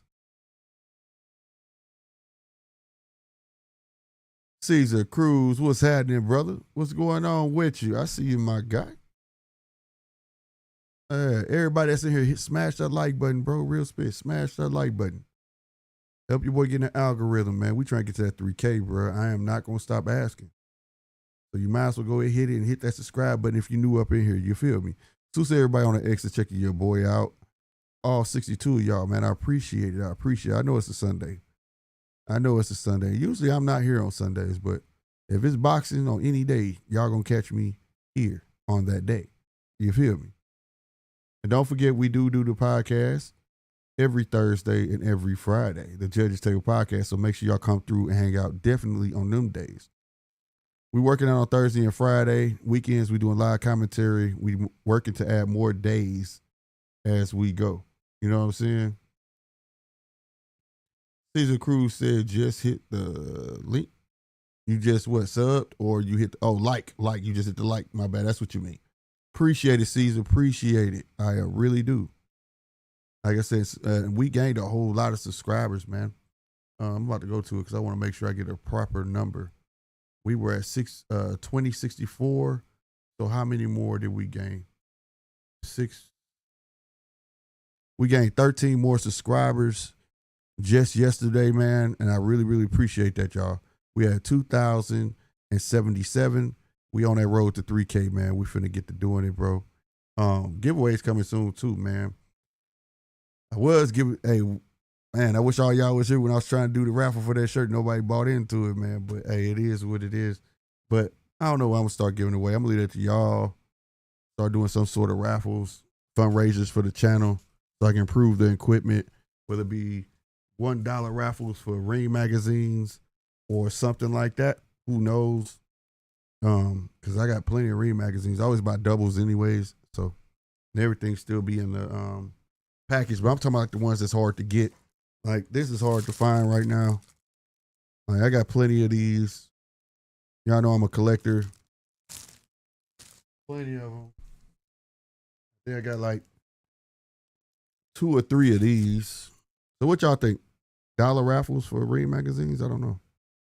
We shall see. I used to do raffles all the time when we first started the channel, but it's a good way to raise money to help improve the equipment. Usually that's the only time I do it. So I will let y'all know when we start those things. You know what I'm saying? I usually run it for 2 weeks, let everybody get a chance to get in it. And then it don't matter if one person entered the raffle. It don't matter. If that one person entered the raffle and it's the only person that's the person that's going to win, I've always done it that way. Because it's not always about money. It's all about the love and get to give everybody a shot. Fam, what you thought? Anthony Fight, fam. Hey, man, he has no punch resistance whatsoever. He doesn't have it anymore. After Tyson Fury fight, I think he should go ahead and retire. To be fair. No lie. I think he should go ahead and retire after the Tyson. Get that bag. Don't pass that bag up, win or lose. And then retire. That's my opinion. He still got the punch. No doubt. He still got always gonna have the power. You know what I mean? But to get knocked down 2 times, he got knocked down within like 15 seconds of the first round. You know what I mean? I've always felt like it's the consistency of his tenure. And what I mean by that is you keep switching trainers, you can't get consistent. Right? You went from Ben, then you went, who else you went to? Derek James, you had Robert Garcia, then you had, who else he had? I forgot, Kraken. He had Kraken first, right? Kraken, Ben, then he went to Derek James and Robert Garcia. Then he went to Usyk. You see what I'm saying? Like, how do you learn anything if every time you feel like you lost, you got to go somewhere? You know what I'm saying? So, I think that played a part in it too, because you can't really develop, right? But all the punishment he's taking and all those things, and the guy that beat you felt like you go learn from him, which ain't nothing wrong with that. You know what I'm saying? But where did you learn? You didn't learn defense. Now, I tell you that. And I'm not shitting on Anthony, man, because he's a very exciting fighter. But that fight was reminiscent of, and the reason I had to look back at, like, find a reason why he keep getting clipped like that. And I really think it's coaching because he doesn't stick with nobody. But at the same time, that fight was reminiscent of young AJ. If you remember the Klitschko fight, when he fought Klitschko, how he was getting dropped and getting up, and you know what I'm saying? That's what it reminded me of. So that's just how I feel about that. But it was crazy though. It was a hell of a. It was the shortest roller coaster I've been on. The ups and downs was crazy. You know what I'm saying? We say, bro, he does. He better perform for real, bro. Just, I'm a fan. What you think about that fight? My bad, Lord. Have mercy. If that motherfucker get hit with a Wilder, yeah, but shit. Okay, Wilder landed though, because Wilder is a shell of itself. Somebody was over here. Lays, Sousa Lays, man. I hope he come back. He got timed out for 20 minutes. Because we was talking about, who was we talking about? Was it Anthony? But yeah, we was talking about Anthony, and we said the same thing. If Wilder hit him with a punch like that, he's out. Round one just started for this Berlanga fight. We're gonna get into this. We'll talk more boxing afterwards. All right, Butler with the jab.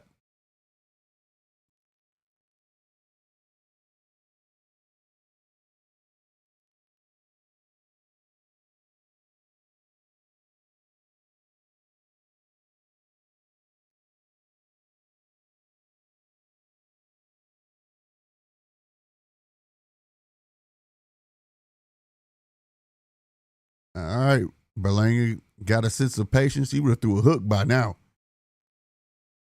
He's showing some patience. So he taking this serious. Good jab. Good jab.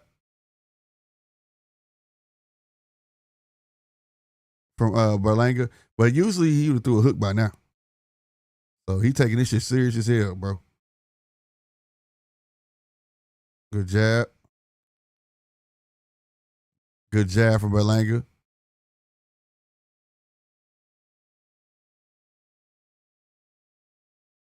Good jab. I like the patience I'm seeing from Berlanga so far. Butler did go downstairs, get a jab in too as well. I like how he turning. Not just sitting in front of him. Hitchens, take notes. You know what I'm saying? Butler tried a 1-2 and miss. But see how that was reasonable, take that hop back. But see how Berlanga came back forward? He just stay on the ropes. Take notes, Hitchens.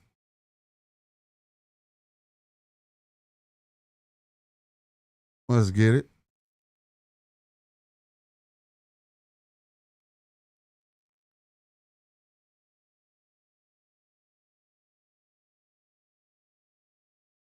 Woo.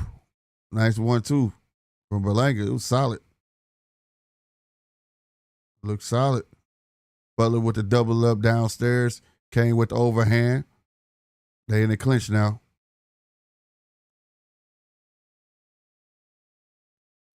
Good jab upstairs. He went right back to the jab. Jab from Butler. Hit the gloves. Butler trying to probe with his jab. Trying to get an opening. Trying to knock that guard away. Butler getting impatient. There we go. Good jab from Berlanga. Good body shot from Butler. Good jab from Berlanga.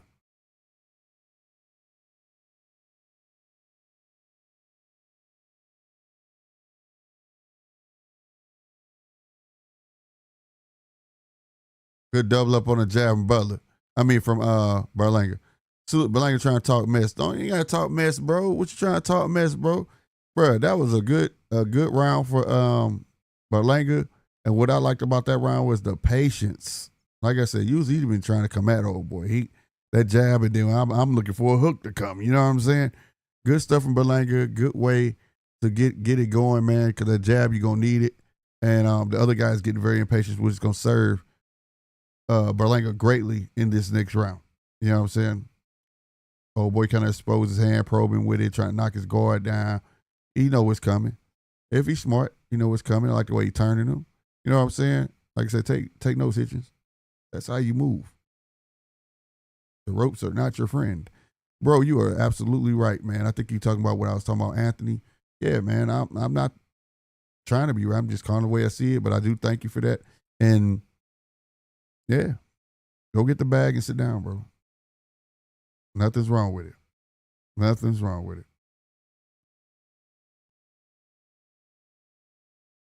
All right, round 2, yo. Round 2.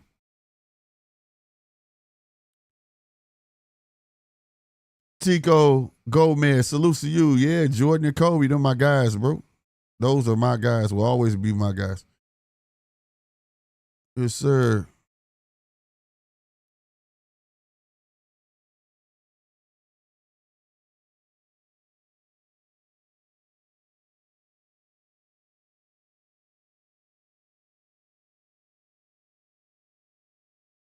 All right, come on with it.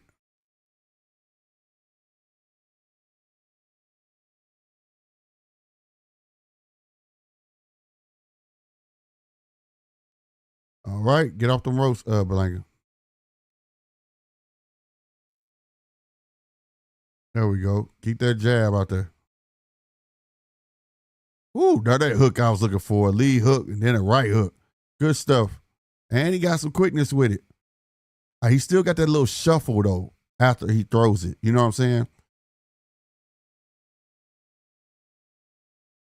Good stab jab downstairs from Butler.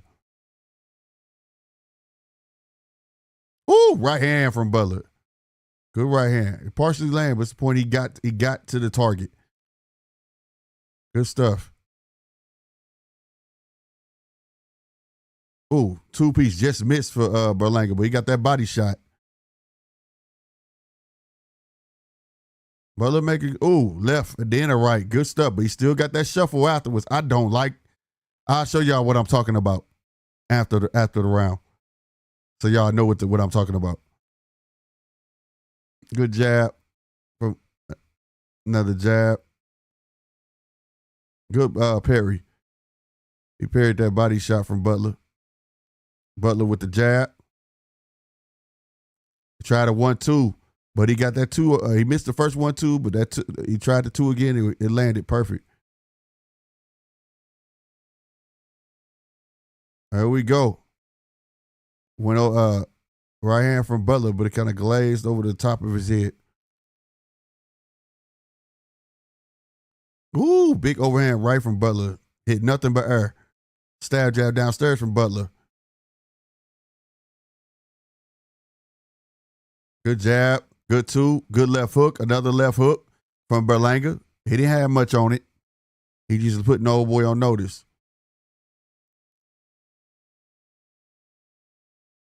Stab downstairs. Good jab.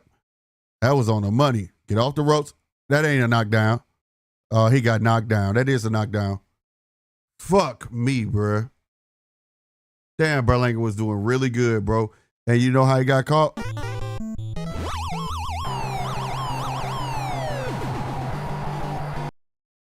You know how he got caught? Getting on the ropes. Fuck. That shuffle is what I don't like. And it wasn't a real knockdown. His face looked more like he was embarrassed. But he went to them ropes, and that's what he did it early, and I was like, get off the ropes. Stay away from the fucking ropes. You know what I'm saying? And he hit himself. Dude hit his arm, and he made him hit himself. Damn, your chin like, oh, no, he caught him on the temple. No, from that angle, okay, yeah, he caught him on the temple. But he went to the ropes, and that's what I was screaming about earlier, like, get off the fucking ropes. But I'm going to tell you what he does. He'll shoot the 1-2, wop, wop, and then he throw his hands up. Like, he throws his hands up to try to block what's coming back. Instead of, he's 1, 2, and he throw his hands up like try to move whatever's coming back. And that's what y'all look for. That's what I'm talking about. Real fidgety after he throws combination. That sucked that he got caught on them ropes like that, man. Because I was impressed this first round with his patience and his punch selection. He was doing really good. But that's all right. It's a 10-round fight. We're in round 3. That sucked he got knocked down. Now let's see if he going to let that rattle him to the point where he want to just get his cookies back. Nice 1-2 stuck Butler. Good stuff. Another straight and a hook. I think he wants to get his cookies back. I want him to get back to being patient, though, and pick his moments. He need to get, like he just caught a right hand. He being ignorant. Get back to boxing. This is why they say you can't teach your old dog new tricks. Get back to boxing because now you hit nothing but air and Butler, you fighting Butler's game. God damn it. Nice 1-2. Oh, that right hand hurt the fuck out of Butler. Oh, get him out of there. Get him out of there. Get him out of there. He ain't gonna get him out of there. He gonna let Butler clinch. Yep, Butler clinched and he tackled him to the ground. Fuck. Look, Fat Joe in the back cursing. He mad as hell. Get him. Uppercut. His guard is wide. Uppercut. Nice 1-2. Go under. Go under, fool. Don't tire yourself out. He got this man another uppercut. Go, move, ref. Let that man clinch you, bruh. Come on, bruh. He got this man on Queer Street right now, and this some bitch. Come on, bruh.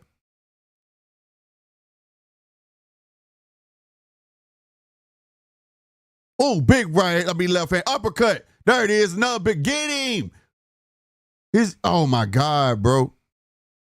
Bro, I ain't gonna fuck around and punch him out. This man finna fuck around and survive, bro.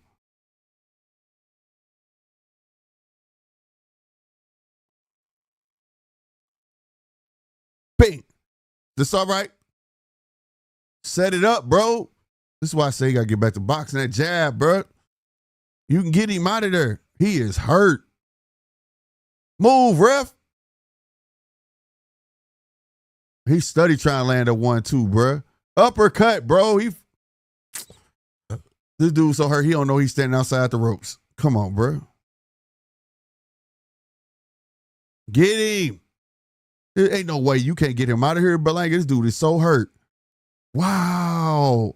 He gonna survive, y'all. The jab. The jab. Set it up. 7 seconds. Oh, there we go. The two-piece uppercut. Uppercut. And he licking his tongue. Man, you don't let this dude. And then he's serving your ass up with a three-piece. Wow. Berlanga's trash.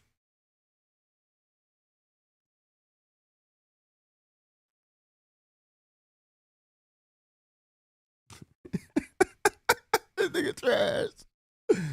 Oh my God, he's trash. Caesar Cruz said, bro, Lord have mercy, take him out. Right, bro. Like, what the fuck? Bro, there was no way you should have got this dude survived a minute and 40 seconds. Berlanga be making me mad. I'm mad now, man. He should went back to boxing, but see, you can't teach your old dog new tricks. That's why I said, man, he gonna resort back. When you get hit, you can teach. They always come out trying that new shit, and then as soon as they get hit, they go right back to what they know. We saw with Wilder and Tyson Fury. I can name a shit ton of fights. But motherfucker come out looking new, but when they get popped, they go right back to that bullshit. And that's exactly what Berlanga did. Even though he ended up rocking the old boy, but he didn't know how to finish him. You don't know how to get him out of there. This is crazy right here, bro. But entertaining though. But it's entertaining though. What is they looking at Butler for? They buying time, bro. That could have been done in between the round, bro. They buying Butler time. Man, get his ass. Let's see if this man tired though. Let's see if he spent all his magic. As my late wife used to say, did he spend all his magic? Did Berlanga spending all his magic? He might have. You better get behind that jab and start back boxing, bro. Set that shit up, bro. And pick your moments to get off, bro.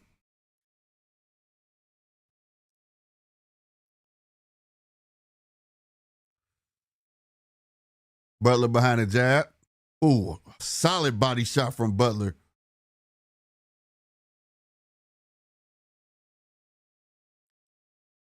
Another body shot from Butler. Butler got his legs back.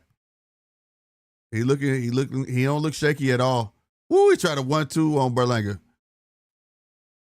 Box, Berlanga. Butler was living behind his jab.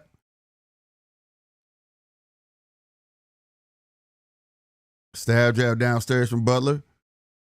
Jab upstairs from Butler, but it missed. Berlanga tried a hook, just tried a 1-2 and missed. There we go, solid jab from Berlanga. I like that jab. Jab downstairs, jab upstairs for Butler.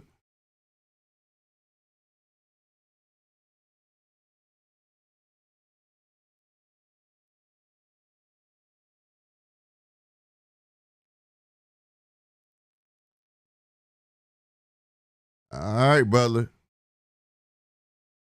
Oh shit, Butler can't Canadian Sousa Ryan from the 6. I know he gotta be looking at this.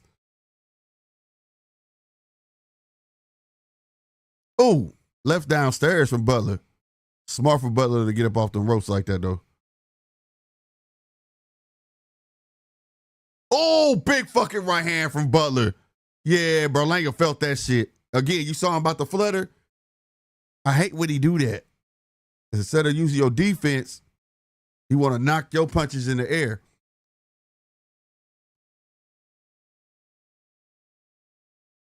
Woo! Nice step aside right hand for fucking Butler. Beautiful. Jab upstairs, jab downstairs as well. He's turning the shit out of Berlanga, making him constantly have to reset. And it's serving him well. I don't know what the ref, I think he was trying to say something behind the head, but I don't think that was behind the head, bro. He just could see from the angle. He was from the side. Berlanga came with the left hook. Woo! Berlanga with the late shot. But that was a good round for Butler, bro. I'm thinking that Berlanga kind of tired himself out. Caesar Cruz said absolutely. Yeah, man. Butler came back in that round in a good way. And I think Berlanga was taking that round off. He spent his magic, as my late wife would say. He spent all his magic, baby. Yeah. Real talk. Let's see if Berlanga come out, though. He reserving it for something. I think he'll try to do something, but I think he should get back to the box, stick with the boxing, man, for a couple rounds and go for it again. You know, that's part of the setup, and that's what he didn't understand when he's trying to finish. Set him up, bro, and he should have went downstairs. He only shot the uppercut once. Dude, defense was so wide. You know, he got to work on that. You know what I mean? But that temple shot would have took anybody down. I ain't going to say Berlanga that chinny, man. That temple shot caught him. You know what I'm saying? That's why he went down. But it's all good. All right, here we go, yo. Round 5. Let's get it. Butler coming back out, living behind that jab, which is smart. Got his hands high, but still wide.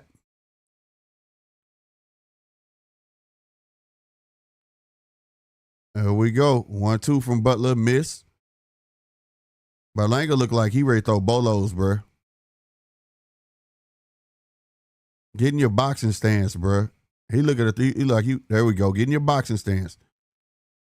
Because it looked like, yeah, his shoulders high. He ready to throw bolos, bro. He ready to throw bolos, bro. He looking for the knockout. Yup, there go the hook. That I was looking like, remember I told y'all, I was looking for a hook to come out in the first round. His first punch, shit. Yeah, yup, there it is, the 1-2. Everything finna be heavy from Berlanga. His stance tell you everything. Look, another 1-2.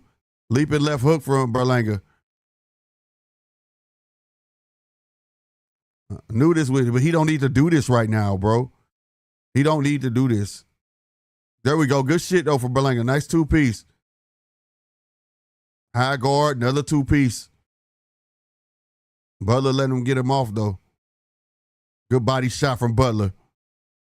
Left hook lands for Berlanga. Ooh!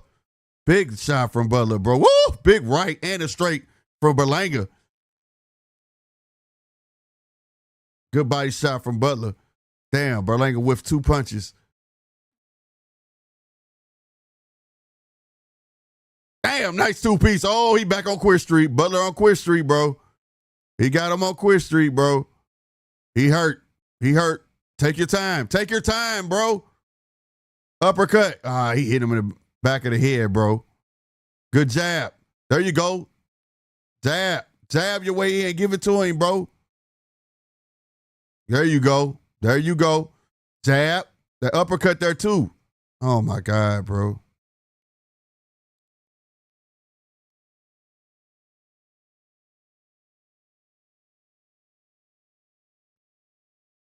Come on, man.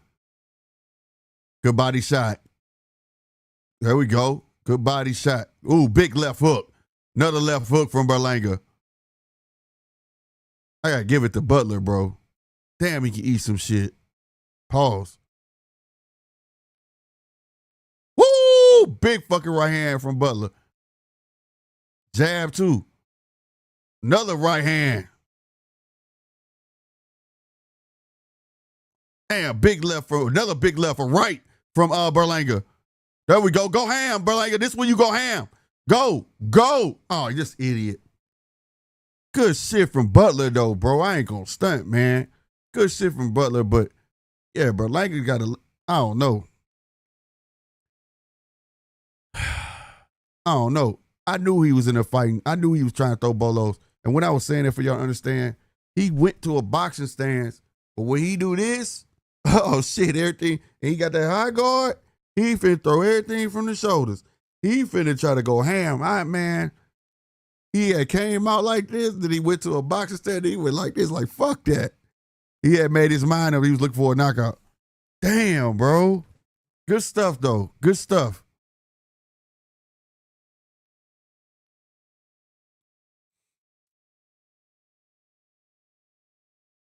Damn, Butler. Good stuff, man. Butler keeping his ass in the game, ain't he? He is definitely keeping himself in the game.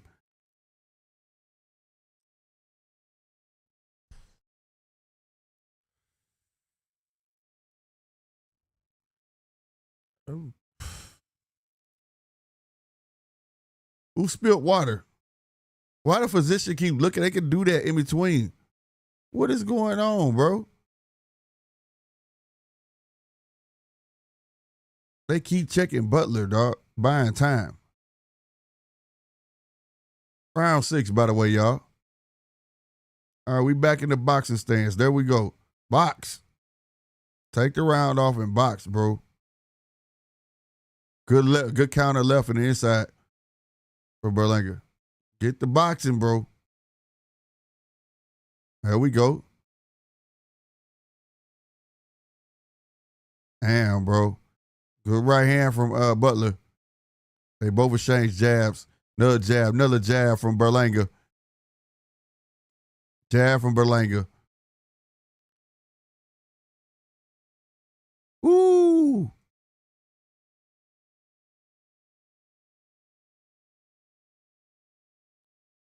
Ref trying to take control of this fight before it get too dirty. Well, 1-2 from Butler. It was off the gloves, though. Good body shot from Butler.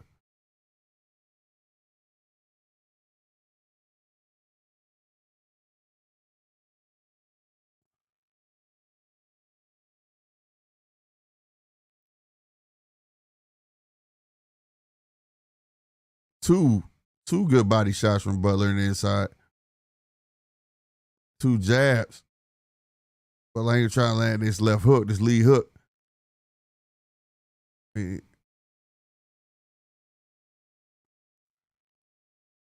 jab. Good 2. Jab from Butler.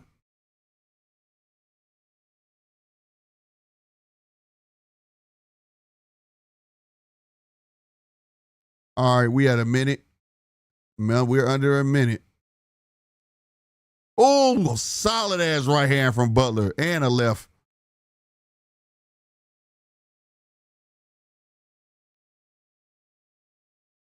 Damn, Berlanga tried 2-piece and miss. Good jab, 2 good jabs from Butler. This Butler best round so far. 2 ripping body shots from Butler. Big right hand from Berlanga, but he was falling back. Ooh, nice right hand for Butler. Ooh, good jab. Solid jab from Berlanga. Snaps the head back of Butler. Woo, there we go. Doubled up on the right hand from Berlanga. And he on Queer Street again. He's on Queer Street. Get him out of there. Oh, big left. Oh, another big left. He's going to go down. He took the knee. Finally, that sumbitch went down.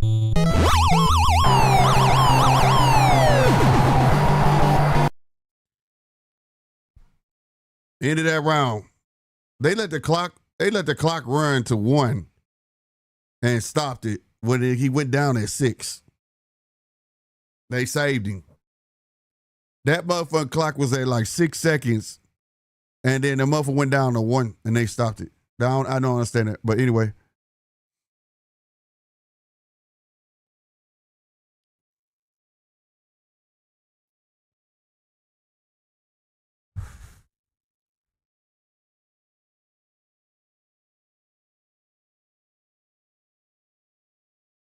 Good stuff.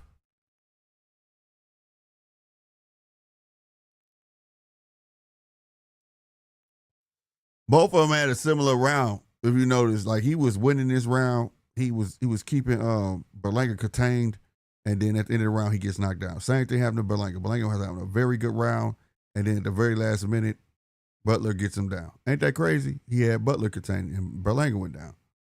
That's crazy. Wow. The rounds was like identical, damn near. All right, yo, we in round 7.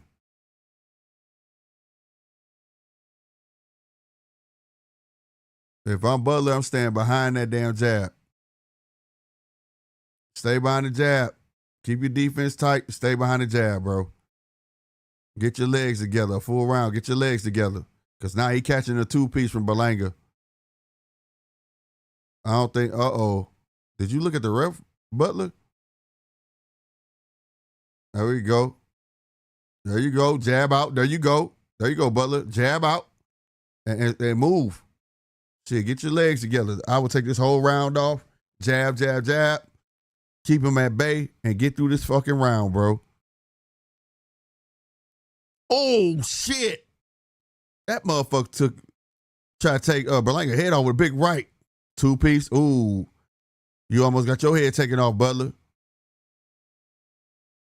2 minutes. We under 2 minutes. Butler is being hard-headed. He trying to stay in the fire. Man, that motherfucker Berlanga, a ref stopped it. He was about to fall. Yep, he was going down. Good stuff. That motherfucker needs some milk. He needs some milk. It was at this moment that he knew he fucked up.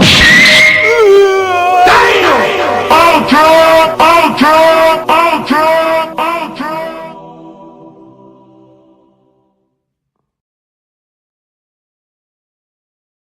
Yeah, he got him out of there. I'm not mad at it. But I'll tell you. But I'll tell you this though.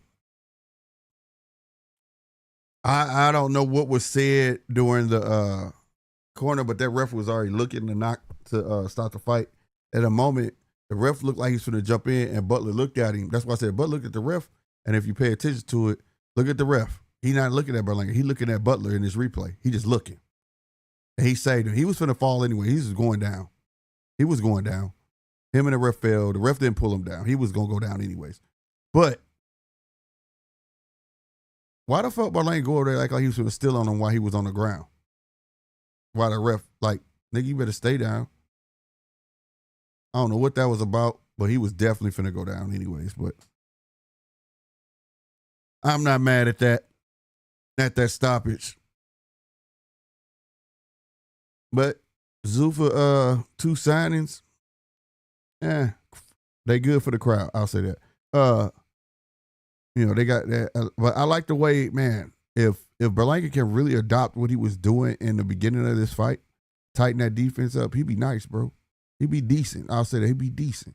You know what I'm saying? And he just he reverted right back into the bullshit. You know what I'm saying? Like, what he knows. Just fight. You know what I'm saying?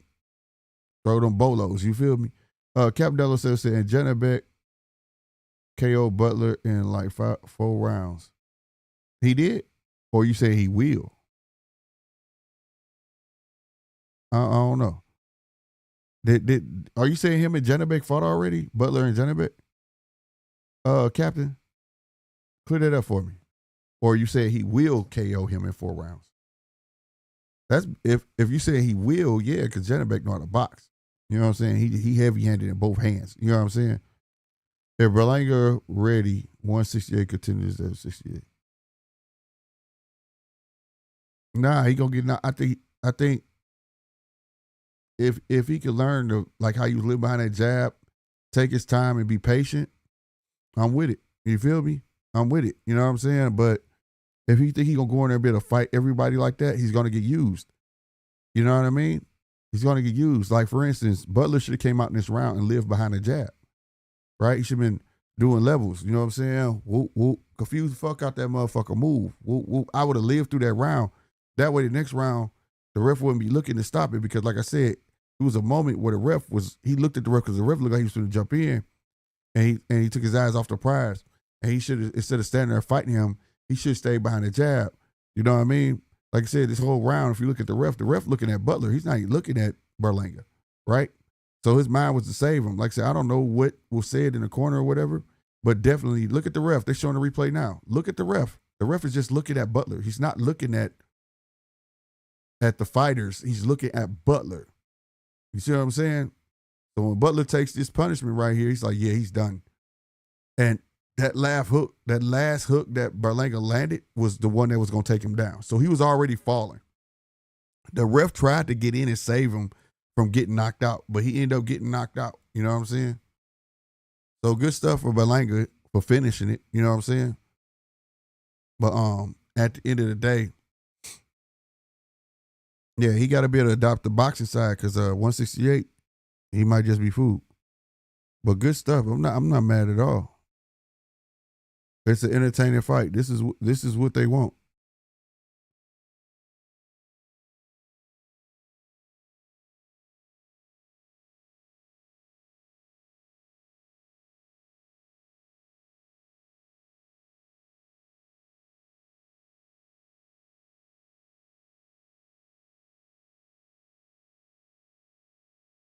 So you know what I mean? I don't know.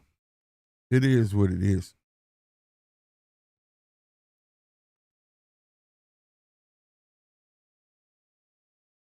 It is what it is. Am I impressed? Yeah. For the Zuffa card, yeah. It was a successful card. It gave excitement like it should be. You know what I'm saying?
He was he was a little bit when initially got stopped, but like I say, that last hook finished him. The ref tried to intervene before the knockout happened, literally, and he caught that motherfucker. So, like I say, he was going out anyways. I'm not mad at the stoppage, but he was like always in the game to me.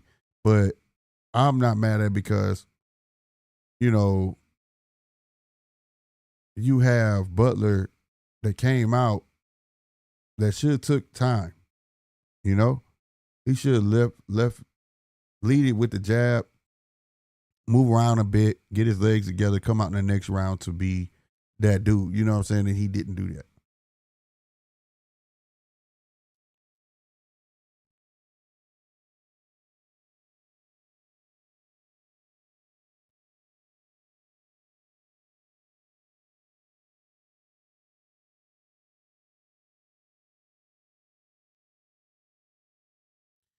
Like I said, it was a good fight though. It was decent. Like I said,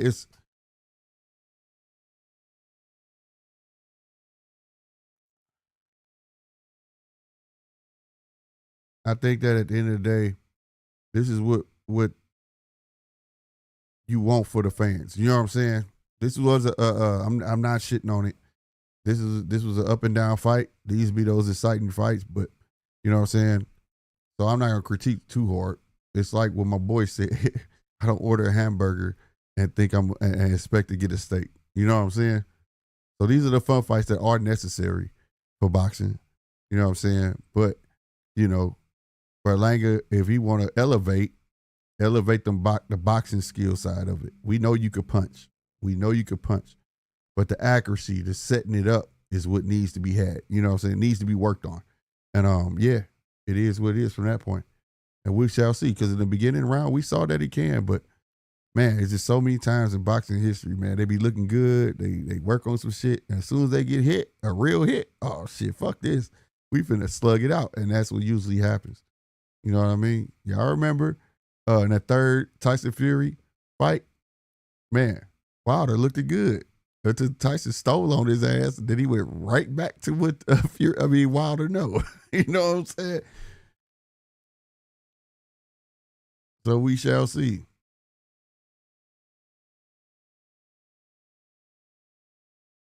I don't like these. Wait, I read that. Eric Racker say food at 168. Get to some boxers, they're gonna mess his ass up. A Charlo, even you get a Charlo, I think might beat his ass. That's just me. And that's a dude. Well, I ain't gonna say that, goddamn it, because I just watched Earl. I don't even know if them dudes can move right. I ain't even gonna say that. You know. But Current just might be a problem. You hear me? It just might be a problem. Who knows? You know what I'm saying? Oh, what the hell? Why my phone just start playing my video? Nobody hit that. But anyways, well, yeah, man. It was a good night of boxing, though. I ain't gonna stunt. I was happy to see them in their own uniform. Everything I don't like, they kind of changed. I'm digging that. That's part of the game, man. You can't make everybody come out in prison uniforms. But I guess only the big names get to come out in their own shit. And the, you know what I'm saying? Like, it's optional probably for them. Like, you can wear ours or you got to pay for your own stuff. You know what I'm saying? If you wear ours, it's free type shit. You know what I mean? But it wasn't no sponsorships on none of that shit they was wearing, that's for sure. Even though Chrome Heart, it was a Chrome Heart outfit, so you still kind of advertising somebody's shit, but I don't know if he got paid to wear Chrome Heart. But other than that, it was a good card. It was a good card. I like Jaleel Hackett, though. Shit, for that boy to say he was 200 pounds, though. But I like Jaleel Hackett. I like to hit this fight. I did. I just needed to work on his feet. You know, it's not bad feet. It's what he's doing with his feet. You know what I'm saying? I need to work on. And Berlanga is going to be Berlanga, bro. I think this is always going to be Berlanga. You want a exciting slugfest? Put somebody in there with Berlanga. And he's going to give you that exciting slugfest. So I'm not shitting on none of these guys, bro. Was it what I expected?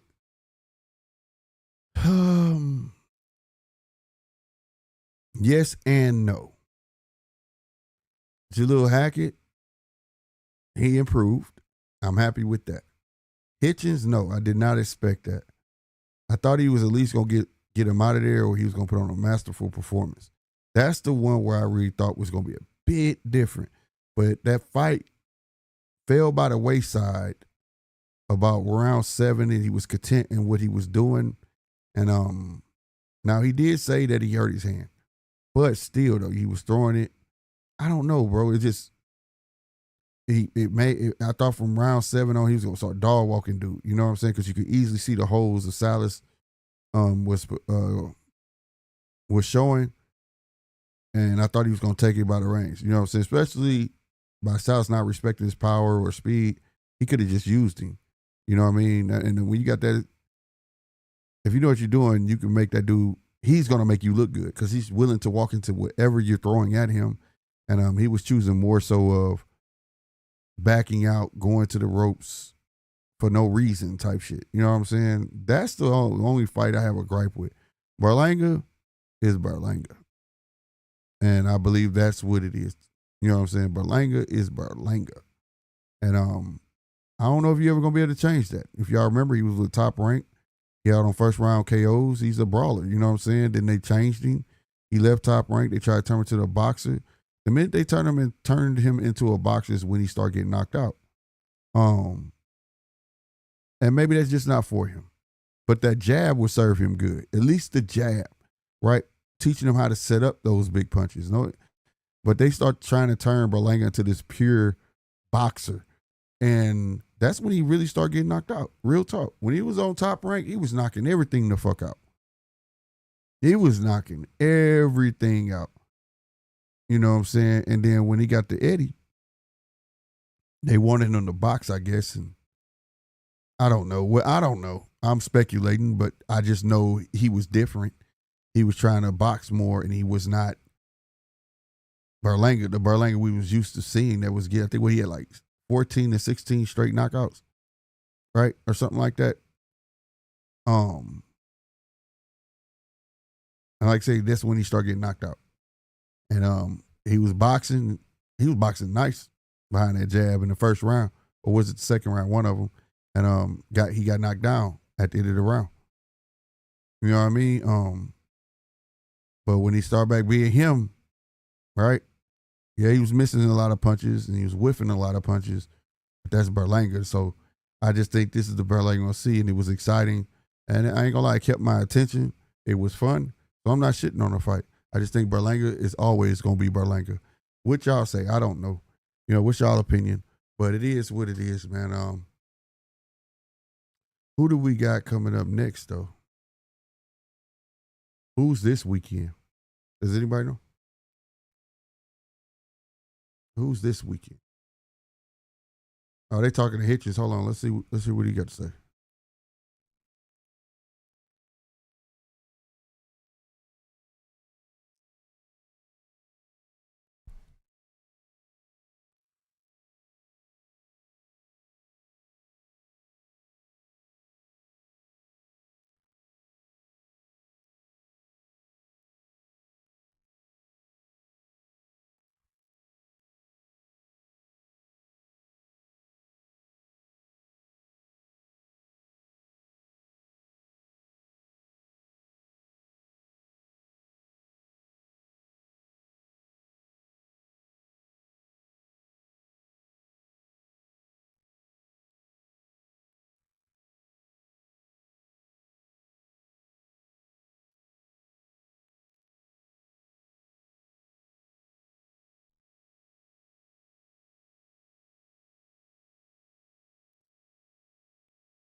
Here we go with this brother shit.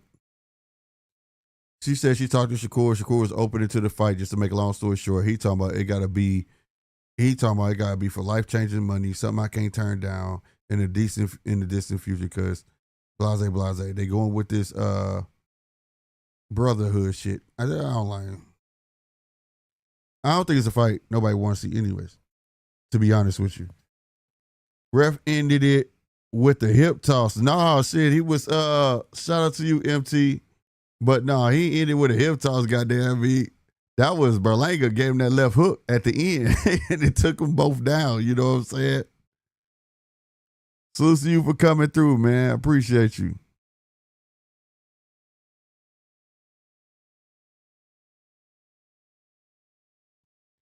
I want to get your name right. Is it MT Army Guard? Is that what that says? MT Army Guard? But yeah, good fight though.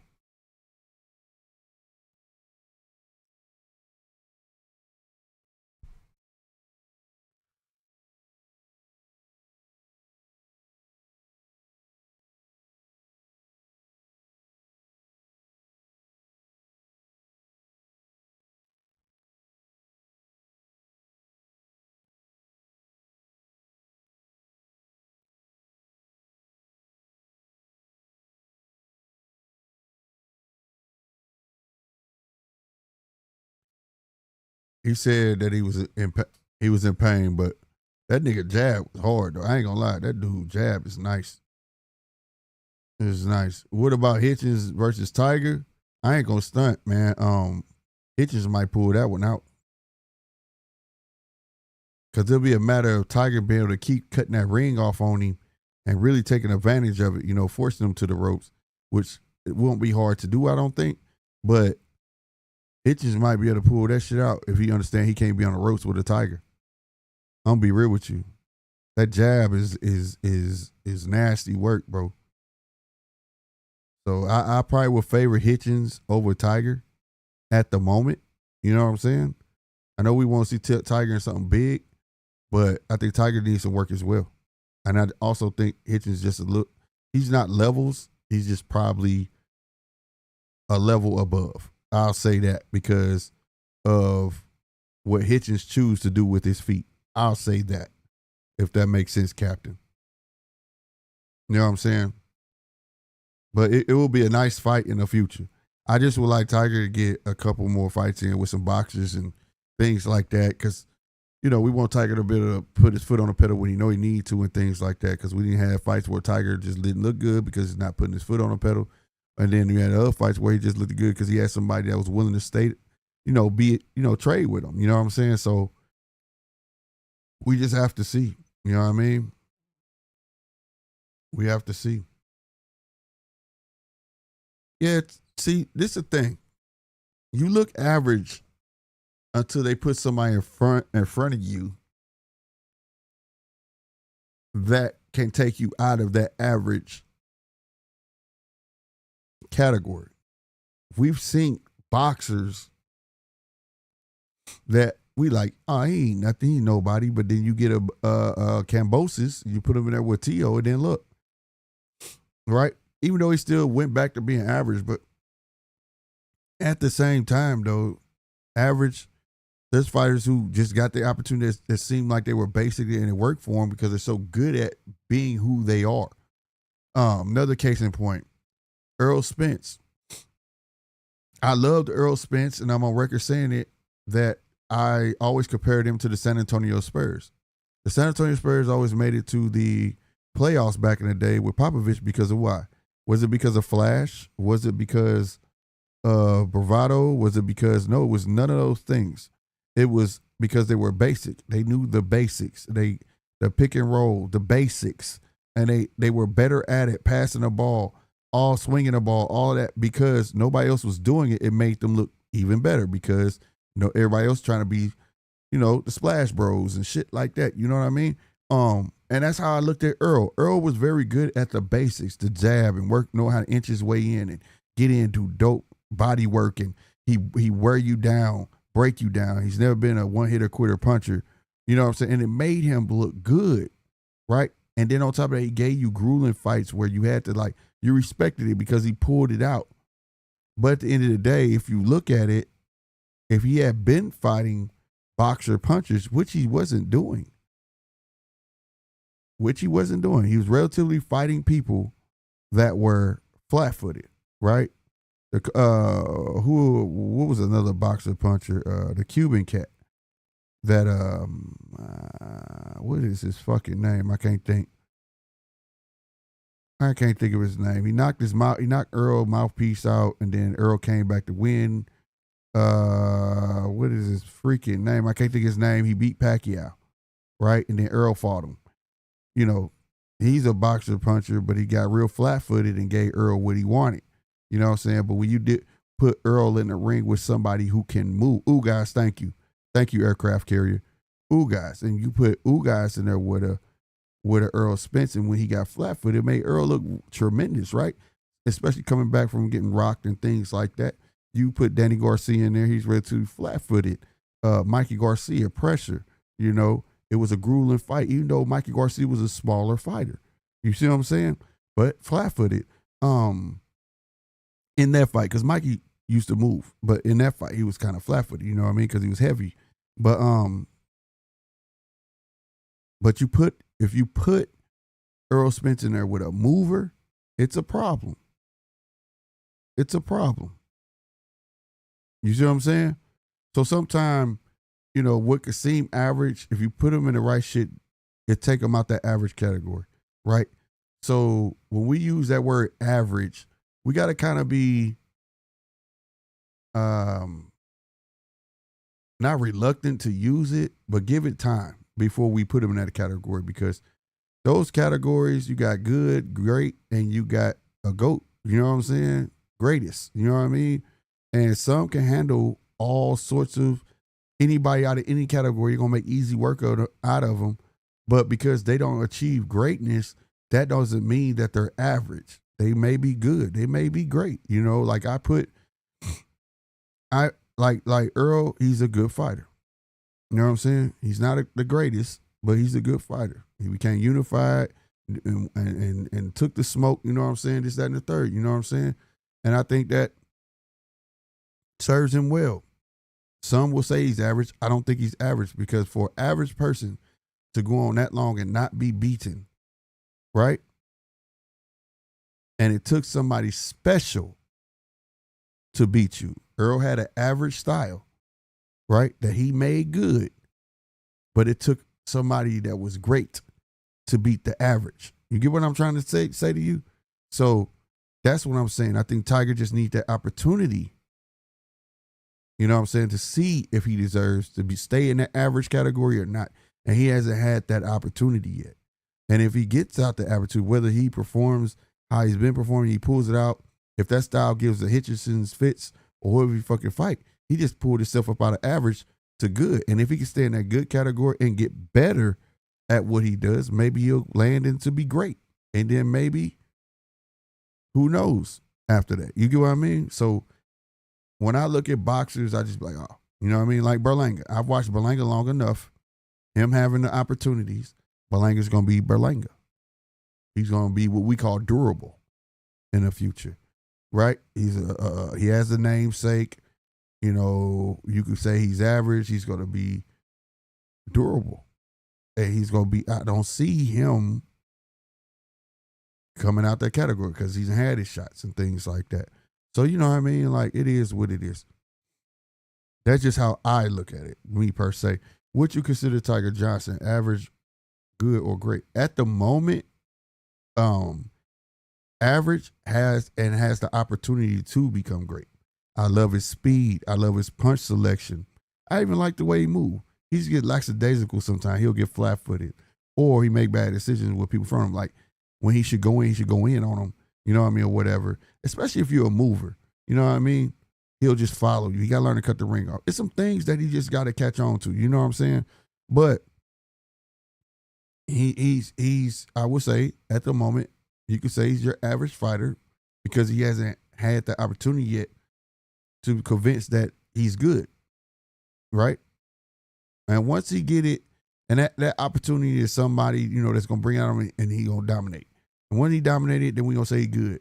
And then he going to get to that marquee fight. And if he win it and keep winning the marquee fights, then we'll talk about in time, long time, will he be great? You get what I'm saying? We talking about like Bud. I had Bud as a special fighter. Like, I see something in him. That's me. That doesn't mean they're going to be special because I say that like his whole career. I'm talking about, damn, I see something in this kid. Abdullah Mason, when I first saw, I said, I see something in this kid. He's a special fighter, you know, but I had him average till he started winning and winning and winning. He kept winning. He started more dominating. I was like, this kid's good. You get what I'm saying? Now he's champion. He's good. And if he keep winning and he gets to them big fucking names, we talking about putting him in the great category. Now, the greatest, the GOAT, that's a category on its own. So I don't think greatest, not greatest. Fuck that word. Great is greatest. No. Great fighters and the greatest is different. The GOAT conversation is different. Great, average, good, and great. And then if you're great and you keep going on and keep dominating through your career, then you the great, you could be in the GOAT conversation. But like I said, at the moment, I got Abdullah as good. And if he keep getting marquee fights, headlining, and dominate whoever the fuck you put in front of him, he'll go to great, and then we'll see. You know what I'm saying? But like, that's just how I look at it. Mark Wynn said, I'm calling Tim Tszyu great now. No, I'm not calling Tim Tszyu great. Tim Tszyu did what he need to do. In that first round, when he saw how hard, man, I didn't try, I did watch it. And that first round told me a whole lot. And that man brain was 10 steps ahead of his appendages, his limbs. His brain was saying jab, and they was 10 seconds late jabbing. His brain was saying move legs. They were 10 seconds late moving. Everything was late from Earl. And then about the third round, it sped up a little bit, and he started throwing 3-piece combinations, but wasn't nothing on these combinations.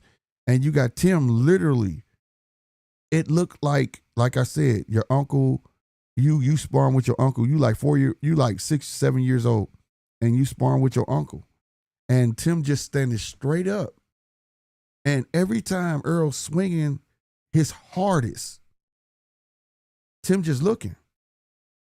He just like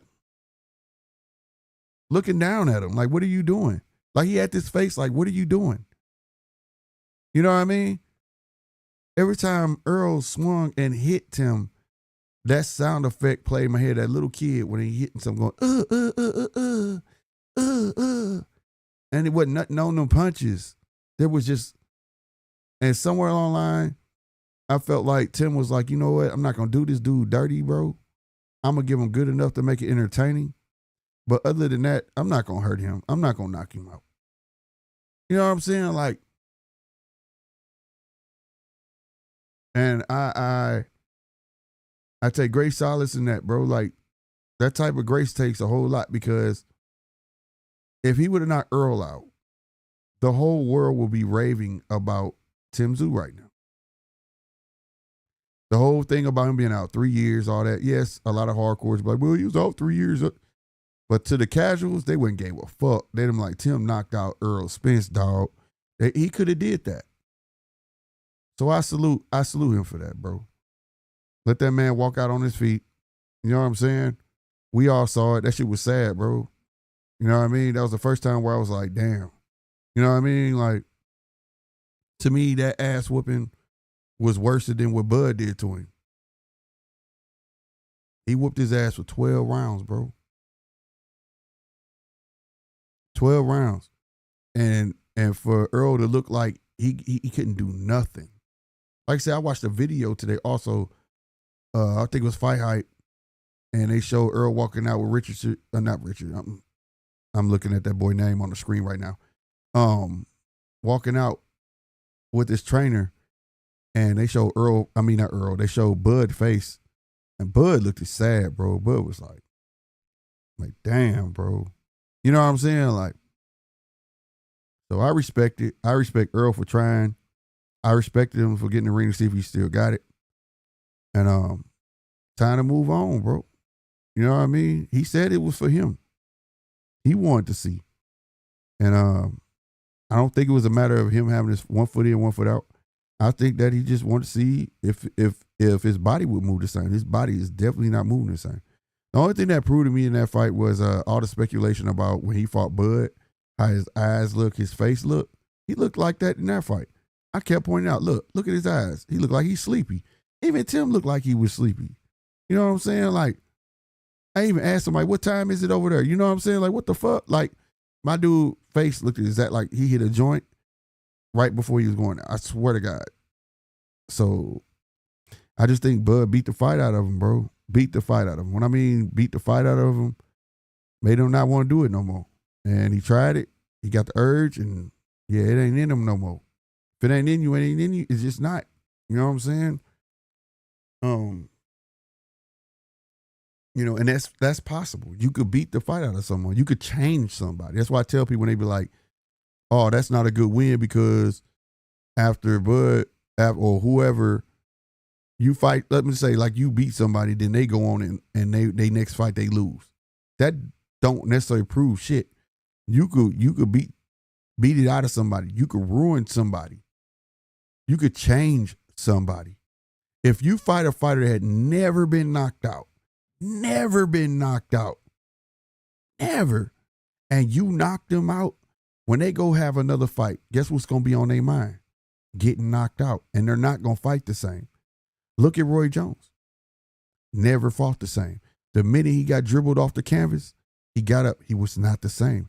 Is that to say that all the greatness we saw from Roy Jones, that he wasn't shit? No. That motherfucker that's on your screen right now, the Magic Man, changed him. Glenn Johnson changed him. So it's just, I guess it's a matter of perspective, but I give Earl credit. You know what I'm saying? I understand how people say he was average, but he was good at being average. So he's a good fighter. To some, he's great because he was great at being average. The basic skill set. He was really good at it. He was good enough to get him 3 belts. I'm just saying. Right? Well, you want to say it was great enough or good enough? So, you know what I mean? That's how I look at it. Sometimes we just can't do that. We just can't do that. Like, we really have to evaluate it. You know what I mean? You know, we can't prop fighters up too early. We can't do that. But there are some that you can see. I'm on this show years back. I said, y'all know Bud? Y'all better watch him. Fuck him. Dominate 140. Said it. Ain't nobody beating him at 140. Got him. Went to 147. Said ain't nobody gonna stop him at 140. 147. Couldn't do it because he never fought nobody the same way. There were certain things that I noticed about him that nobody else do. You got people who got a style, and that's their style. It's how they fight. Styles don't just make the boxer, it makes the commentator. A commentator will tell you in and out how fighters fight. How Hitchens was fighting, that's his style. Bud ain't never fought nobody the same way twice. The only thing that he did the same way, he usually take 2 to 3 rounds to get started. And once he figure you out, he doesn't fight everybody the same way. That was the thing. You get what I'm saying? So that type of processing power is crazy, bro. That shit's crazy. Same thing with Abdul. You got a bunch of special fighters out there, bro, that people ain't looking at and they should be looking at. And then when they get on, they be like, who is this? Oh, this is in the 3rd year plant or no. Some motherfuckers get out the mud and they ain't getting recognition they should. Earl got his out the mud, got with the right machine, but he proved, and I give him his respect. 100%. Give him his respect simply because he got in that fucking ring. And I give Tim all the respect because he could have woke up a superstar today. Like a stupid superstar. Like all the casuals be like, man, Tim the Truth. They'd have been calling him the Truth. Tim the Truth Zoo. If he would knock Earl out. He chose not to. And that's big. That's huge. So he get my respect. Both of them.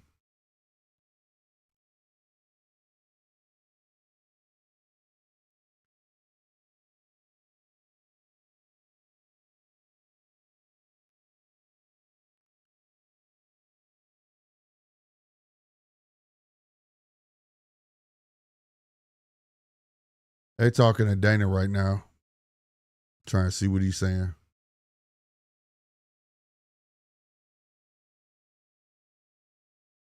I don't know if I went back too far. Who won the bonus? Hold on, I'm rewinding it.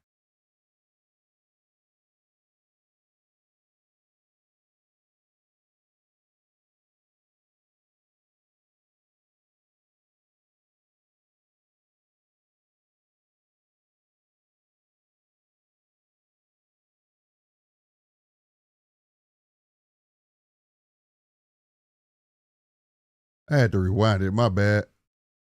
Trying to get it to the beginning when Dana White came out. The king of gang, salutes to you for coming through, family. How are you, man? Appreciate you, brother. Hope you hit that subscribe, hit that like button, my man. Help us grow.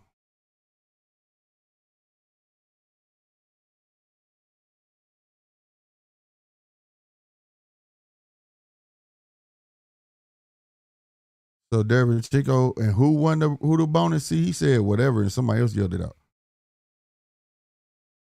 Who?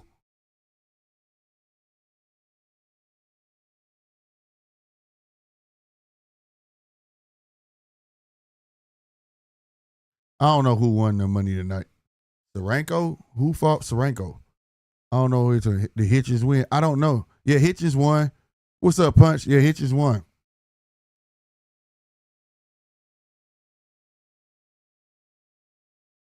Yeah, I got questions. He looked good. He looked good. I'm gonna say he looked good. That's what I'm gonna say. He looked good. He said some shit where I was like, what? But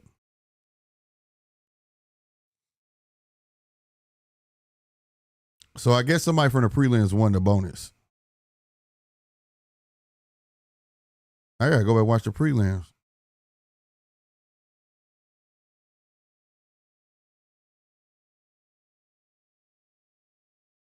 It was a good card. It was good. Jalil Hackett won. Everybody who was supposed to win, what? Bless me.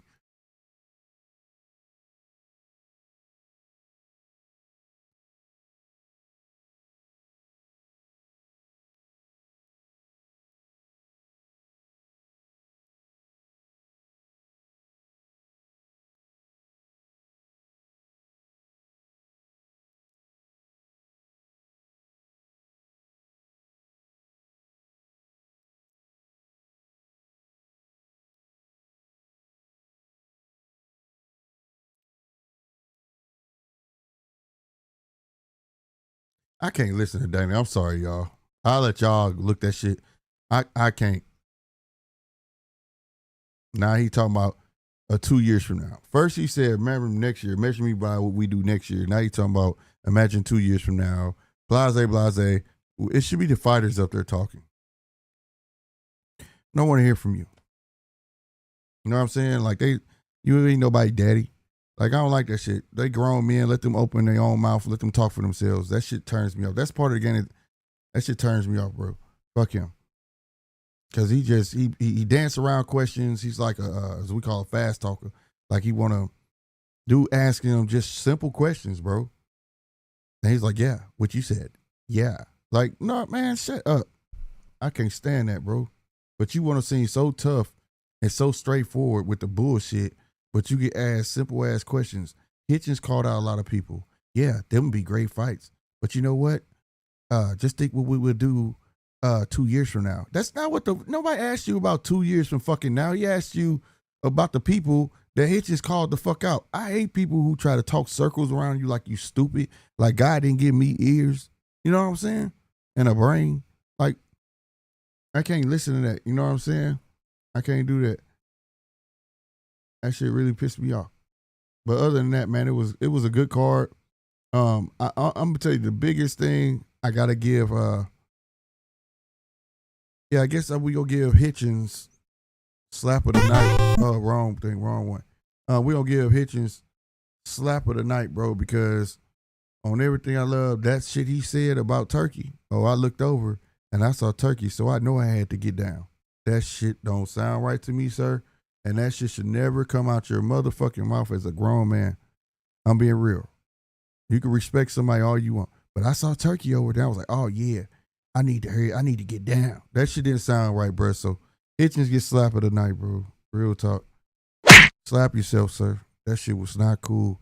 And my other guy got to tell you something. It's called, sometimes it's better keep your mouth closed and open. He got both of them awards tonight. At the end of the day, it is what it is. You know what I mean? That's the biggest gripe I got tonight.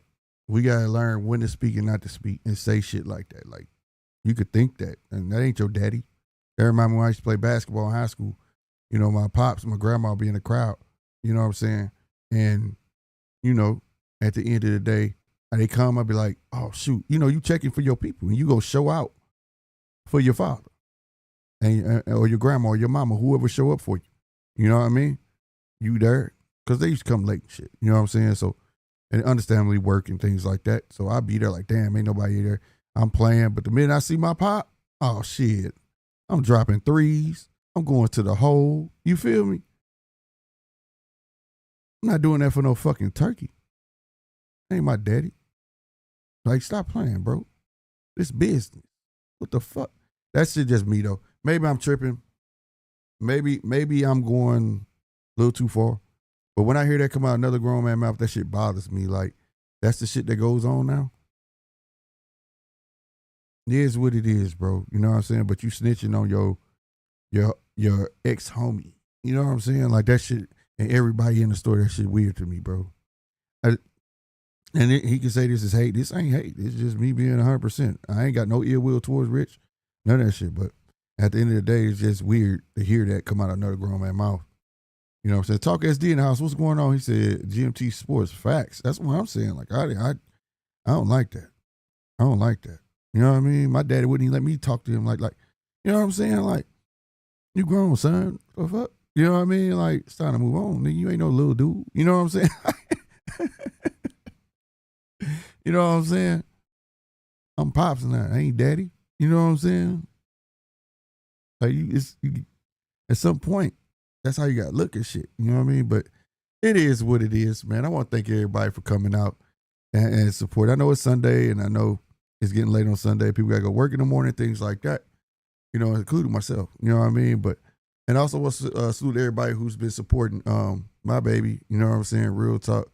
tflex.store. Going on over there. Check it out. You know what I mean? Get y'all some shirts. Stuff like this is still, I don't think that one is still up on there. I think the Zayas and Boots is still up. But nonetheless, we got more than this over there. My favorite section is the Go This section. So make sure you go check out and support. you want to support the channel, this is the biggest way to support. It's tflex.store. All right. Go check it out. Support that as well. Again, salute to everybody who hit the Cash App too. I'm gonna do that.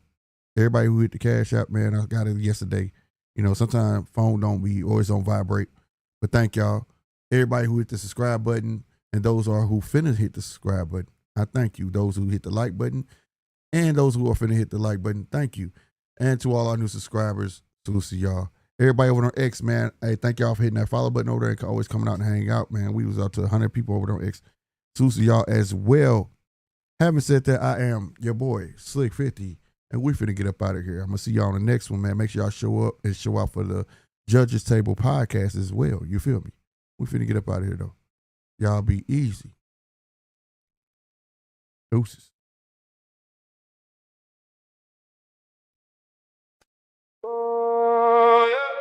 Feel that pulse, that rhythm in your soul. From the heart of the 3143, let the story unfold. St. Louis in the house where the legends are born. Every fight, every round, you weather in the storm. Yeah, yeah, yeah, yeah, yeah, yeah, yeah, yeah, yeah, yeah, yeah, yeah. Slick 50 on the mic with the vision so clear. Born from the struggle, no doubt, no fear. Punch by punch, round by round since a young man. Studying the grace with a notebook in hand. From the Golden Gloves gyms to the big stage lights, analyzing every jab in those knockout nights. Now tune in close, let the real talk begin. It's the Judges Table podcast, where the true champions win. We break it down, every angle, every hook, every sway. From the past to the present, we dissect the fray. The Judges Table podcast, where the knowledge gets dropped. History in the making, truth can't be stopped. Yeah, the Judges Table podcast, represent the 314 for the love of the sport. We want more and more and more. Ali's dance, a butterfly sting. Hagler's power with a marvelous king. Crawford switch, a master's art, each one etched deep within my heart. These aren't just names, they're lessons learned. In the ring of life, every lesson earned. From the first bell rings to the final count, every second matters. We talk about the amount of heart, grit, and passion that fuels the fight. Under these bright lights, we share what's right. So if you're new to the fam, or you've been here from day one, hit that like and subscribe button. Let's keep this momentum spun. We building a community, a squad strong and true. For every boxing fanatic, this table's for you. Yeah, yeah, yeah. This is more than just a show. Yeah, this is passion, this is life. Straight out the loot, 314 strong, ending all the strife. Your host Slick 50, bringing you the realest talk. Salute to the fam. Let's go.